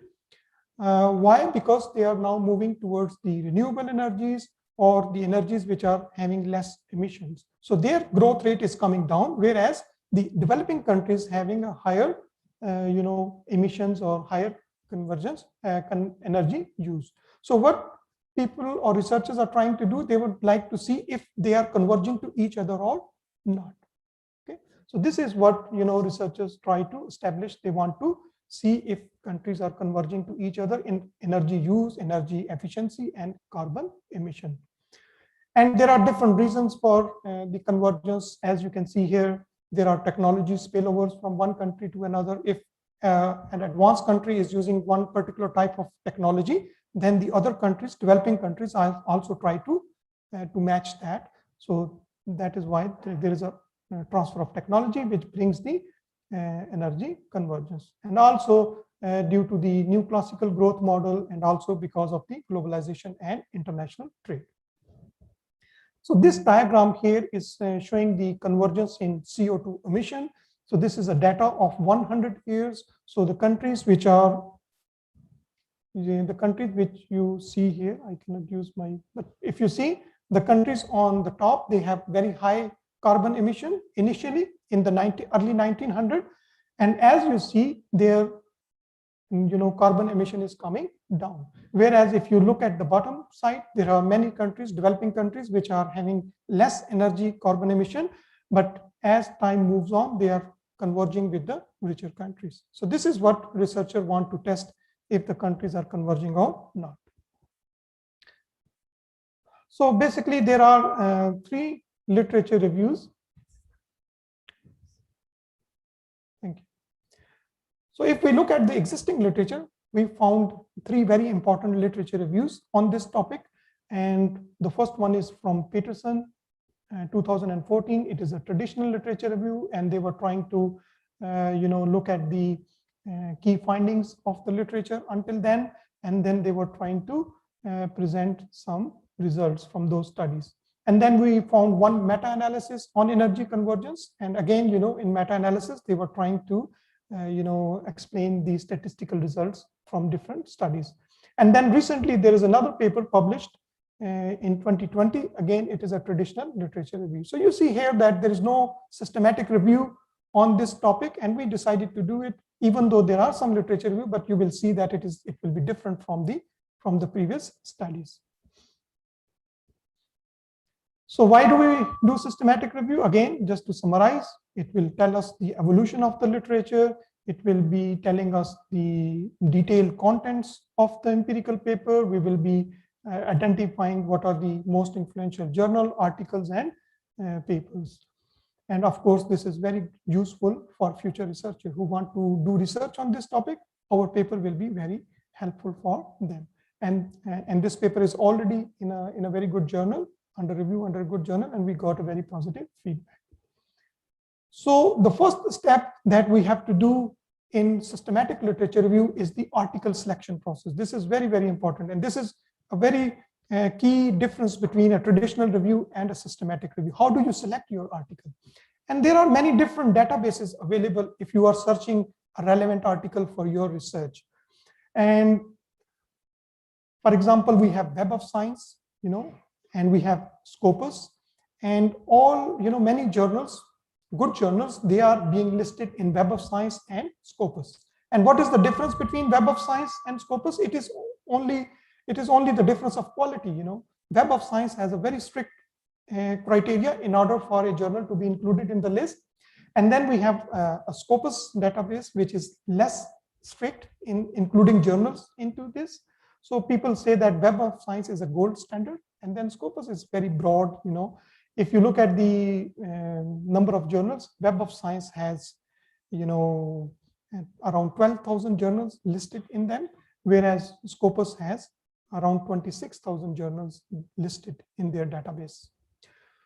And then there are also many other databases, for example, Science Direct, Business Source, ProQuest. They are also very good data sources. But the main difference between these two is that in Scopus and in Web of Science, we can search only in title, abstract, and keywords of the paper. Whereas in these databases, we can search the full text. Okay. But for this paper, we decided to go for the Scopus database. And the reason is that we have access to the Scopus database, and also it is broader and it has more broader coverage. And we search the keywords like energy, environment, emission, efficiency, and convergence in the Scopus database. And this is the flow chart of the article selection process. And I think you cannot see it, but let me tell you that when we searched these keywords in the Scopus database, we ended up with more than 40,000 documents, which were talking about these things.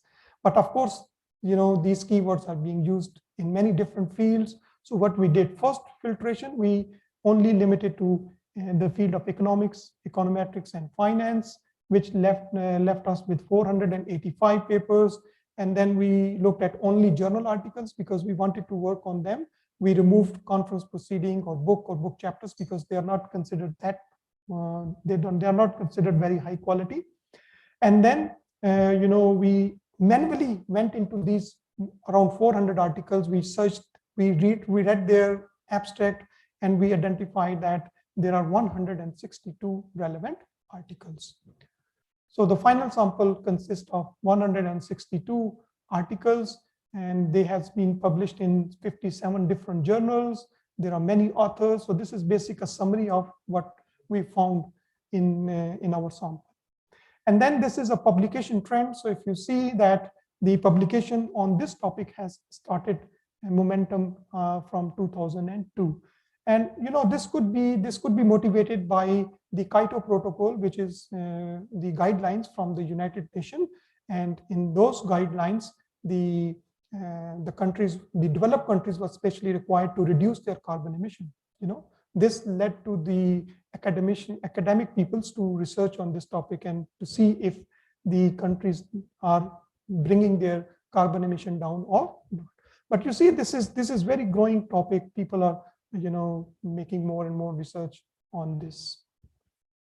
And then what we did, we also made the citation trends, and we also identified some important papers here. So this size of the bubble is representing how much citation these papers are getting. So if, for example, if a new person wants to start research in this field, he has to look into these papers. They are very important sources. And then we went into the detailed content of each paper, and we extracted the information. And we can see here that out of 162 papers, we found 156 empirical studies. They have tested the convergence among the countries and regions within a country. And there are about 3 literature review, 2 theoretical papers, and 1 meta-analysis. And then we looked at what kind of convergence variables they were studying. And we found that most of the studies, you cannot see it here, but most of the studies were looking at the convergence in energy consumption, CO2 emission, and energy efficiency. So there are 140 papers out of 162. And then there were some papers which were about price convergence, energy price convergence, if the price of energy is converging between the countries or not.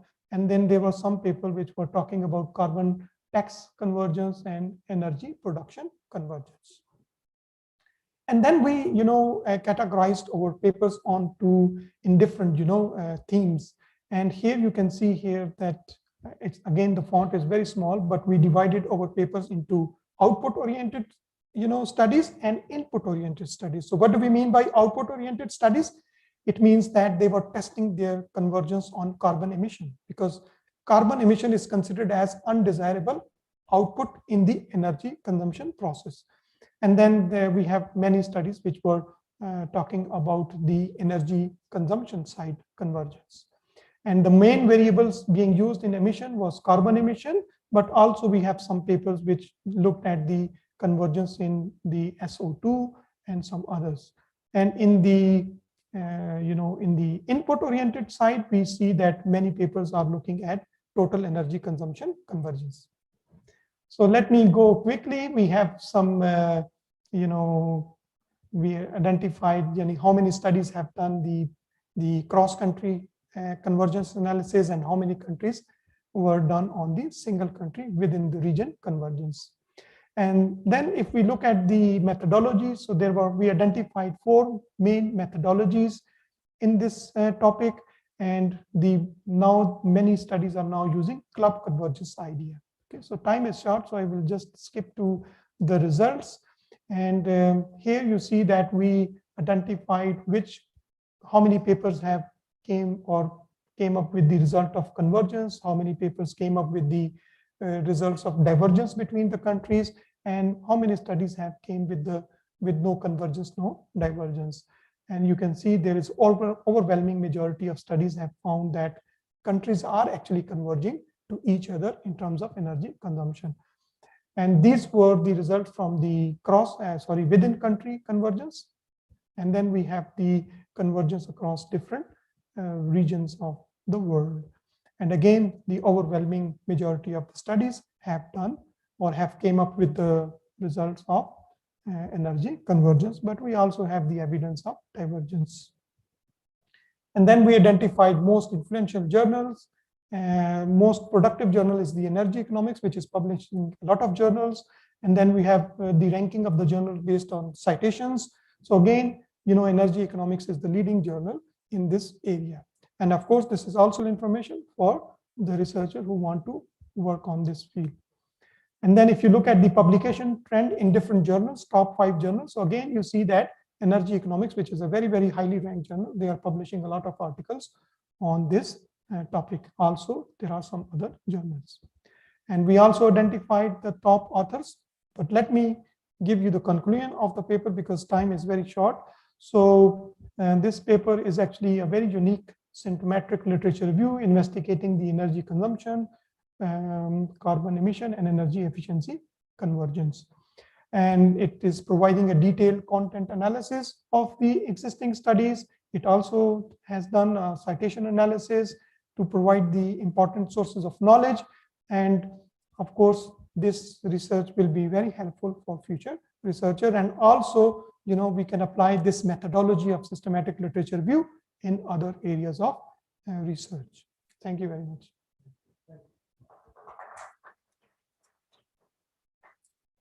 We have time for maybe one or two quick questions. Yes.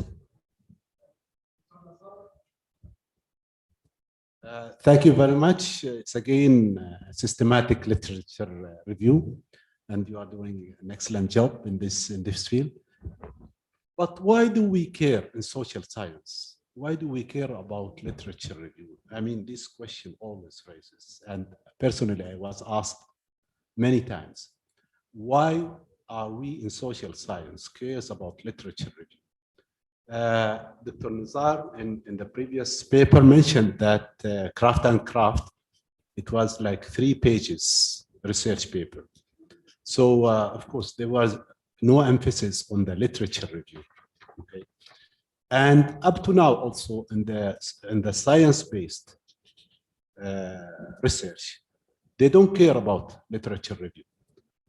If you go over science-based research paper, sometimes it's about 3 or 5 pages emphasizing on the the finding and the recommendations. So why do we care in the social science-based research? Why do we care a lot?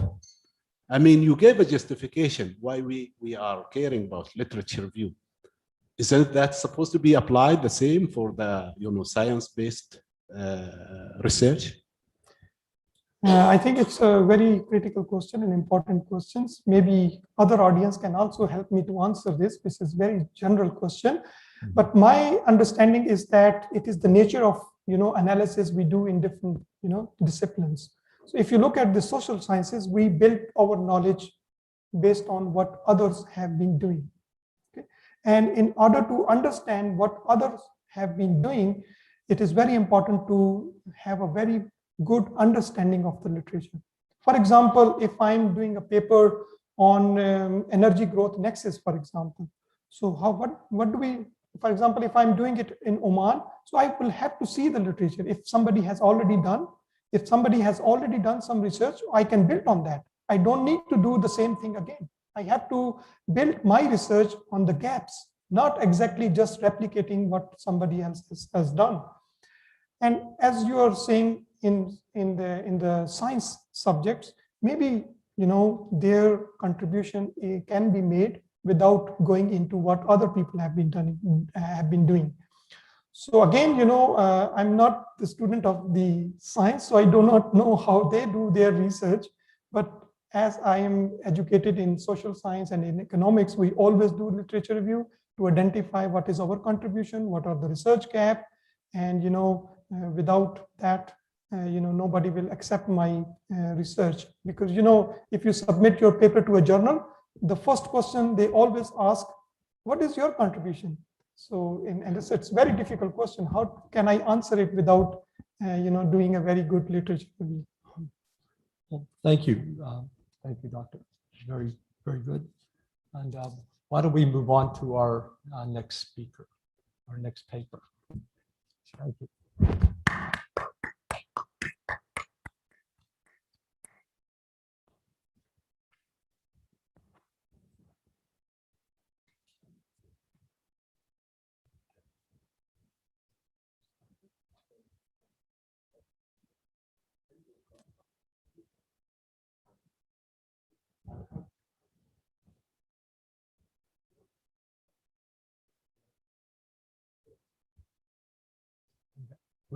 Ready to go?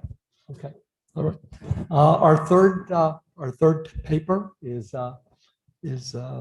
entitled "Exploring the Future Scope of Developing Renewable Energy as a Driver of Economic Growth in the Sultanate of Oman." This is a very important topic, I feel, particularly given the many advantages for renewable energy in Oman. The authors there'll be three presenters here as well as authors. Dr. Lena George, she's at the University of Technology and Applied Sciences in Muscat. Dr. Sufi Asra Rubin, University of Technology and Applied Sciences in Muscat, and Dr. Aisha Begum, University of Technology and Applied Sciences in Muscat. So why don't we go ahead with this presentation?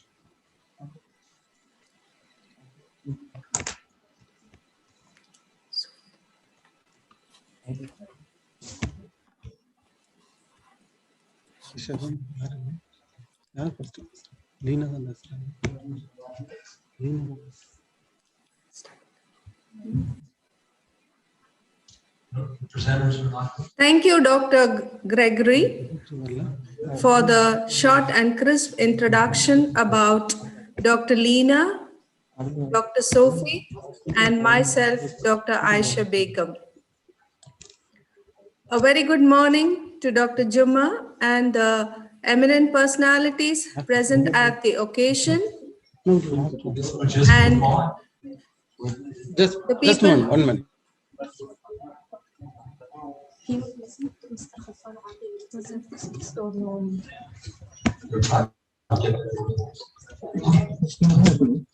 Online? Not online. Understand this is a virtual presentation. One minute. They are sharing the screen from outside. So,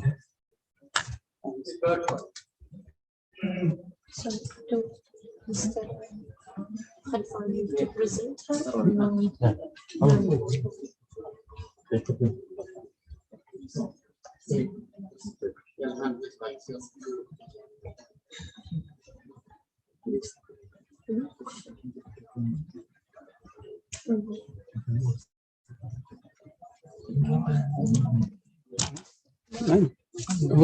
Who is going to present the presentation? Please share the screen. Please share the screen. Yes, we are sharing the screen. Yeah, please share. Yeah, okay. Who is going to talk first? Dr. Aisha will be speaking. Yeah, please ask her to share. Right, okay. Share the screen. Can you share the screen? Can you see the screen?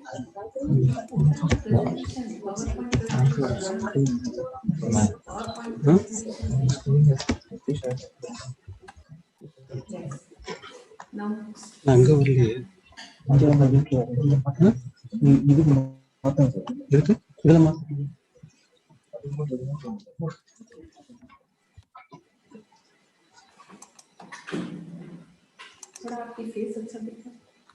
Okay. Okay. Can I start? Yeah.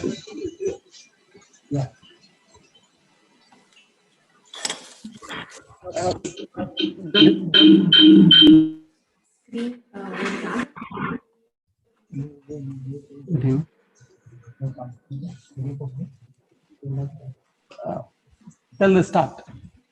Yes. Good afternoon, Dr. Gregory, for the short and crisp introduction. Thank you so much for giving an introduction about Dr. Lena, Dr. Sufi, and myself, Dr. Aisha Begum. A very good afternoon to the Dean of the College and the eminent personalities who are present at the occasion and those who are presenting online. My warm greetings to the entire team and the faculty members of the Mazoon College who have been involved in the implementation of this international conference. It's a pleasure to make this virtual presentation. In this presentation titled Exploring the Future Scope of Developing Renewable Energy as a Driver of Economic Growth in Sultanate of Oman, we are going to find answer to the questions: how long is the crude oil resources of Oman going to last? Where is the world's largest solar power project? And how Oman is going to replace its non-renewable resources to renewable resources.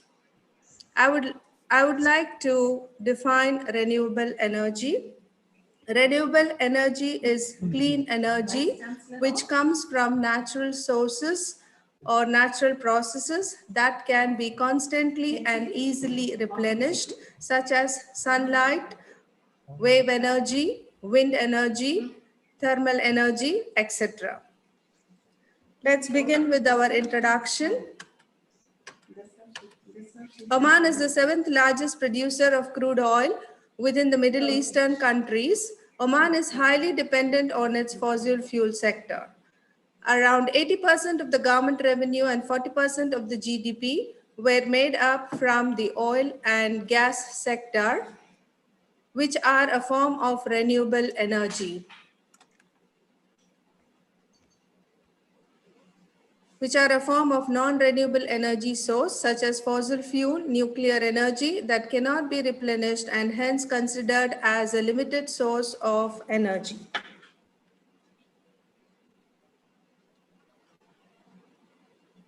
As per the 9th five-year plan, Oman has targeted to minimize the dependency on oil and gas, and according to the findings of the Oxford Business Group,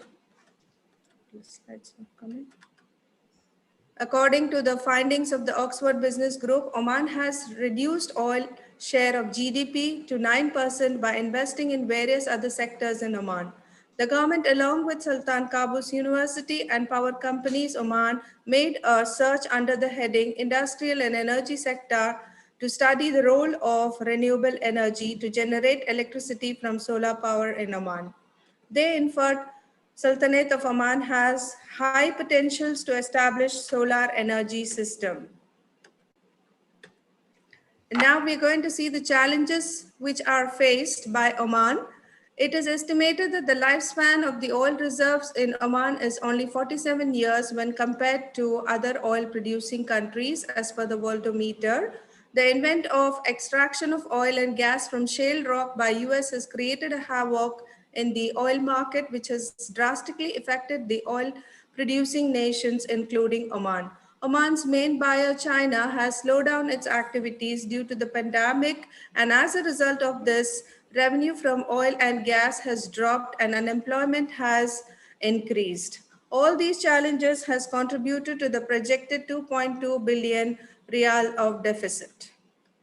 Continuing, Oman provides the highest relative and physical energy subsidies amounting to 800 million Omani riyals, almost representing 3.7% of the GDP.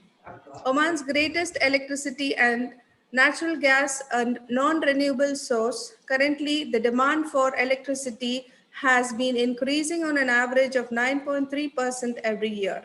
The dependence of natural gas as a source of electricity will increase the pressure on depleting crude oil. Currently, the oil is extracted using OER, tertiary recovery process. This technique uses a large amount of steam which is produced by using natural gas. All the above challenges has addressed if they are addressed if renewable sources of energy are used, can be addressed if renewable sources of energy are used. Solar energy can be used to produce steam instead of gas, and the gas can be saved and used for export and increase the revenue generation for the country, thereby increasing the GDP of Oman. Dr. Sufi will continue with the objectives of the study. Thank you, Dr. Aisha. I'll be continuing with objectives, literature review, and methodology for today's presentation. So 2 objectives of the study has been framed. The first one is to examine the impact of dependence on the renewable energy on GDP in the Sultanate of Oman. Second objective is to explore the possibilities of diverting the dependence from fossil fuels to renewable energy for economic growth in the Sultanate of Oman. Various literature review has been done for the present study. I'll be discussing few of them in the presentation. The first one is from Al-Darraji and Amir. In the year 2020, they have assessed the effect of renewable energy on economic growth for a period of 2008 till 2015 from 18 different countries. 3 independent variables were taken up for this study. that is renewable energy, capital labor, and trade openness. And GDP were taken up as a dependent variable. They have used non-parametric approach, FMOLS, econometric technicality, which was used, and the result revealed that there was a strong positive relationship between the economic growth and three inelastic independent variables. The study has also determined that dependence on conventional energy must be decreased and investment should be stimulated in renewable energy. In the year 2019, Singh has examined the association between production of renewable energy and the growth of economy. The study was for a period of from 1995 up to 2016 between developed and developing countries. The findings was that the impact of renewable energy on the economic growth was different for developed and developing economies. Singh has also used FMOLS regression model and identified that there was a substantial impact on developed countries by 0.07% than the developing countries, which showed a correlation of only 0.05%. In his findings, he concluded that in future, countries can expect an environmentally safe economic growth with the production of renewable energy. In the year 2017, Armeneliu, along with his colleagues, has explored the contribution and influence of renewable energy on the sustainable economic growth of 28 European countries between the period of 2003 and 2014 and the causes for its association. They have used regression model and found that there was an overall positive relationship between the renewable energy and the GDP of each country. Among all the different forms of renewable energies, the economic growth of all countries was highly influenced by biomass energy. Roland Claes in the year 2016 estimated the effect of renewable energy usage to economic welfare with the panel data techniques. As per the study, renewable energy usage had a strong positive impact on the economic growth. His study has suggested that boosting renewable energy will not only support environment, but also improve the economic well-being of the countries. Another study, which is done by Wen Ling Liu in the year 2016, investigated the effect of renewable energy from 31 provinces of China for a period of 2000 to 2010 on provincial real GDP and local rural income. Using the regression panel data technique, the study found that there is a significant positive effects on expansion of income among the rural household with the deployment of renewable energy. Based upon the above literature review, which has examined the phenomena of exploring the future scope of developing renewable energy for spearheading the growth of economy, which provide a basis for to find out the research gap for the present study. Research methodology. A combination of descriptive and conclusive research was adopted in the present study to explore and describe the impact of dependence of renewable energy on GDP and the possibilities of diverting the dependence from fossil fuels to renewable energy. The information was gathered through various secondary sources.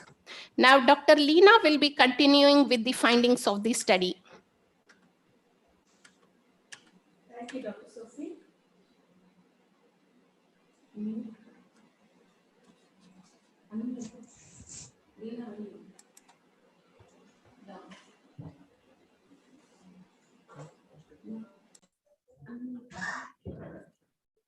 Thank you, Dr. Sophie. Now, the findings of the study. Based on the objectives of the study, we have examined the impact of dependence on the renewable energy for GDP in the Sultanate of Oman. It was observed from secondary studies that 86% of the country's revenues and 40% of the GDP depend upon the revenues earned from the sale of oil and gas, and the remaining 14% depend on other sectors like manufacturing, fisheries, tourism, etc., excluding renewable energy. This is because the country has just initiated the production and usage of renewable energy, and revenues have not yet been generated from this sector. The following chart represents the current scenario of Oman's economy, which is crippled by the declining GDP. It is evident from the chart that the GDP has declined to $15,343 in 2019 from a GDP of $16,521 in 2018, which means a 7.3% decline from the previous year.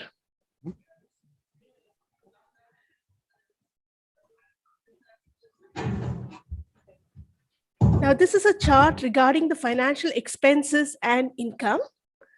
Oman is a country which provides a number of subsidies and other forms of funding support towards a number of public services and economic sectors. This, along with the fall in prices of oil in the international market, has led to the decrease in the government revenues. And hence, there is a large gap between the country's expenditure and revenues, which has resulted in the government debt accounting for 55.2% of the country's nominal GDP in December 2019. The chart represents the overall expenditure, which range from 13.8 billion to 13.2 billion over the 5-year period of 2015 to 2019, and the revenues from 9 billion to 10.7 billion for the same period. Now, coming to the demand and consumption of electricity, the Oman Power and Water Procurement Agency has provided the 7-year statement on electricity demand and consumption. The report states that there is a constant growth on the demand and consumption of electricity in Oman. The first chart shows the historical demand and consumption of electricity for a 13-year period starting from 2005 up to 2017. As per the report, the growth of demand and usage of electricity is 9.3% on an average, with 8.1% during the peak times. As per the forecast made by the Oman Power and Water Procurement Agency, it was seen that there will be an average demand of 3,091 megawatts of electricity from 2017 up to 2024. Now, this table is showing the details of electricity demand projection from 2017 and 2014. As per the projection, the expected demand for electricity is growing at an exponential rate of 7% during normal times and 6% during the peak. Similarly, in the low case and high case, there will be a growth of average demand of 5% and 9% respectively, while the demand growth during the peak will be at 4% and 8% for the respective cases. In the current scenario, if Oman remained dependent on fossil fuels for production of electricity, it may not be able to meet the high demand for the further years, as the fossil fuels are getting depleted and may remain only for another 47 years.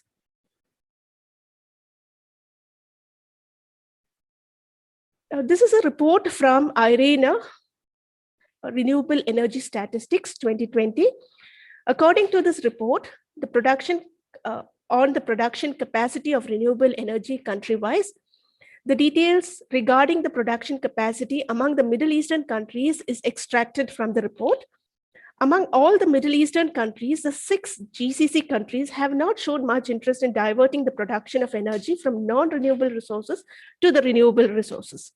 The reason behind this may be because these countries are oil-rich countries and are highly dependent on the fossil fuels for generation of energy. The table shows that Oman has initiated the production of energy from renewable sources from the year 2013, but the development is low-paced. According to the 5th five-year plan, the country has decided to invest more into the building up of production units for solar energy and wind energy as a step towards the diverting to sustainability. Dr. Aisha, we try to wrap this up in a couple of minutes. Production of renewable energy by the Middle Eastern countries in megawatt hours. This is a table showing the actual production during the years 2010 to 2018. Now, from the information gathered from IRENA, Renewable Energy Statistics 2020, regarding the production of renewable energy, it is evident that even though Oman has a capacity for producing 8 gigawatts every year from 2017 to 2019, it had produced only 16 megawatts every year, which is very less. It means that the country is not utilizing its full existing capacity to produce electricity from the renewable resources. Therefore, it is recommended that the country focus on utilizing its full capacity to produce more. It is sure that depending on renewable energy will be affordable and cheaper in the future.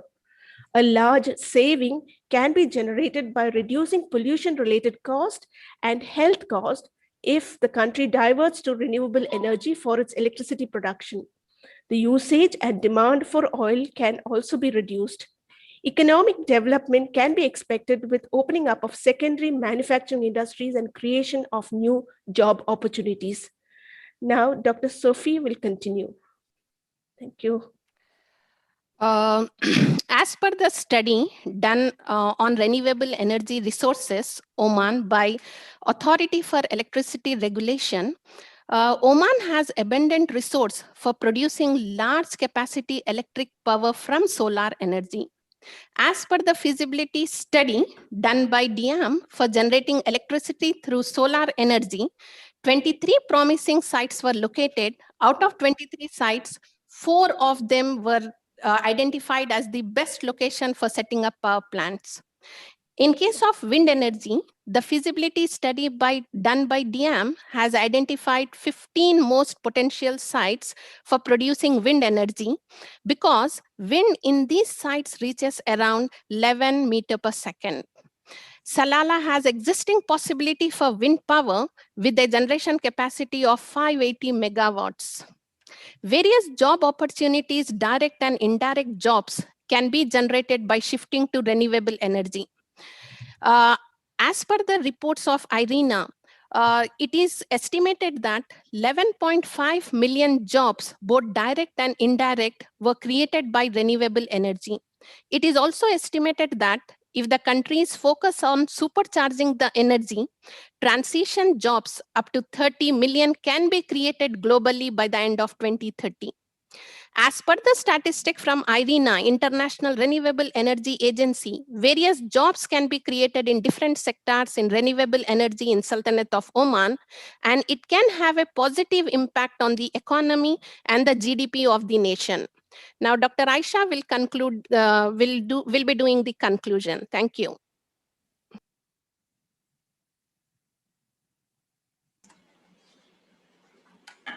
In conclusion, it is concluded from this research that Oman's economy will be benefited if there is a diversification of energy generation from non-renewable sources to renewable sources. The first solar EOR enhanced oil recovery, IBRI-2, has started in Oman to focus on use of green energy, alternative energy projects, eco-housing, and public transportation in collaboration with Tanfeed to produce 11% of electricity from renewable sources by 2023. As Tanfeed is supporting Oman's economic diversification objectives, another leap that Oman has taken through DIAM is to identify the prospective ways to utilize renewable energy in the production of electricity in Oman. The country has established its 1,021 megawatt solar thermal facility project, Mira, located in South Oman, and is one of the world's biggest solar plant. This solar EOR project will use thermal energy to generate steam, and this will be injected in the oil rigs. The goal of this project is to decrease the dependency on natural gas and use this gas for higher value power generation, desalination, and industrial development and export. the solar OER plant can reduce the usage of natural gas up to 80%. The implementation of solar and wind hybrid systems will help in the reduction of consumption of fossil fuels and reduce carbon dioxide emissions and protect the environment and generate revenue from alternative sources of energy, which will lead to increase in the GDP of the country. For the country to be sustainable, power generation through renewable resources such as wind and solar is the need of the hour. To conclude, I leave with the slogan, Go Solar, clean energy for a safe world. Thank you. We probably have time for one more question. Do we have any Dr. questions? Yellis, can I ask Yeah. a question? Dr. Yellis, can you hear me? Yes. Hello. Hello, can I ask a question? Is that okay? Sure, sure. Okay. Thank you for your presentation. I really appreciate that. And there's lots of opportunity in Oman for renewable energy. Can you also comment on energy storage? I think you have set two objectives for your research paper, right? Yes. My question is, how did you answer your research question? Okay.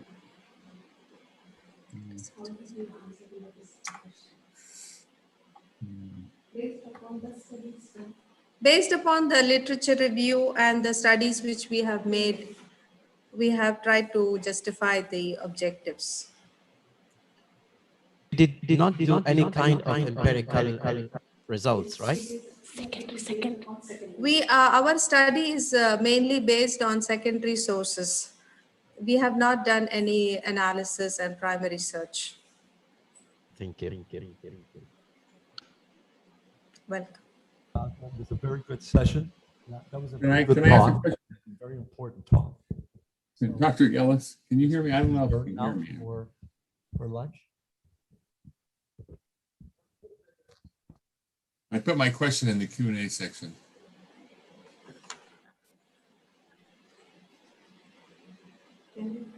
Greg, can you hear me? Circumstances, challenges, and all, which is really, I consider it as a unique decision effort in organizing such a conference.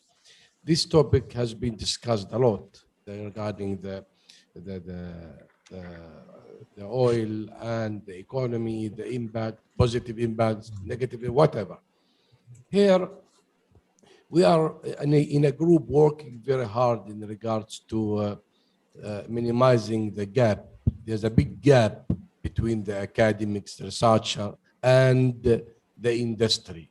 We work very hard into minimizing this gap in Oman now through the IJAD platform. Here, since the initiation being taken by Mazoon College in this part, I would really like to suggest that they can take the effort into some meeting and a comprehensive proposal, or at least a study in Oman or to Oman, right? Really into how to find or how to have then a substitute to oil. I mean, a substitute of this energy. The renewable energy is quite good, yes, but we need to help the industry. We need to help the country. Since the Mazoon College is one of the educational colleges in Oman and has already taken these initiatives, it's quite nice if they submit a comprehensive study or proposal, deep analysis proposal. So, I mean, helping the country or helping the industry towards really having a substitute of the oil. We all know that oil fluctuating in prices. We all know that oil will be drained. We all know that substitutes are there. But how to do it? We need to have this study. That's why I'm suggesting this to Mazoon College to go ahead submitting this study, and it will be a wonderful study that's supporting the country at this time, which is really, we are still, as the information shown, we are still more than 80% depending on oil. So whereas we know that there are some countries well developed industrial countries, quite good in economy, they don't have oil. So why don't we help the country by submitting this, taking into consideration different aspects and different levels, such as business, job opportunities, tourism, the high technology, AI, and everything that has to be looked into this, and having a group of people, 2, 3, or 5 people really, to do this job and get it the name of Mazoon College to submit it to the industry. That will be a really a unique impact towards the supporting the country, particularly at this time where they are really in needs of having such substitute. Thank you very much. All right. Okay. Well, thank you, Dr. Lena, Dr. Sufi, and Dr. Aisha for your excellent talk. Thank you.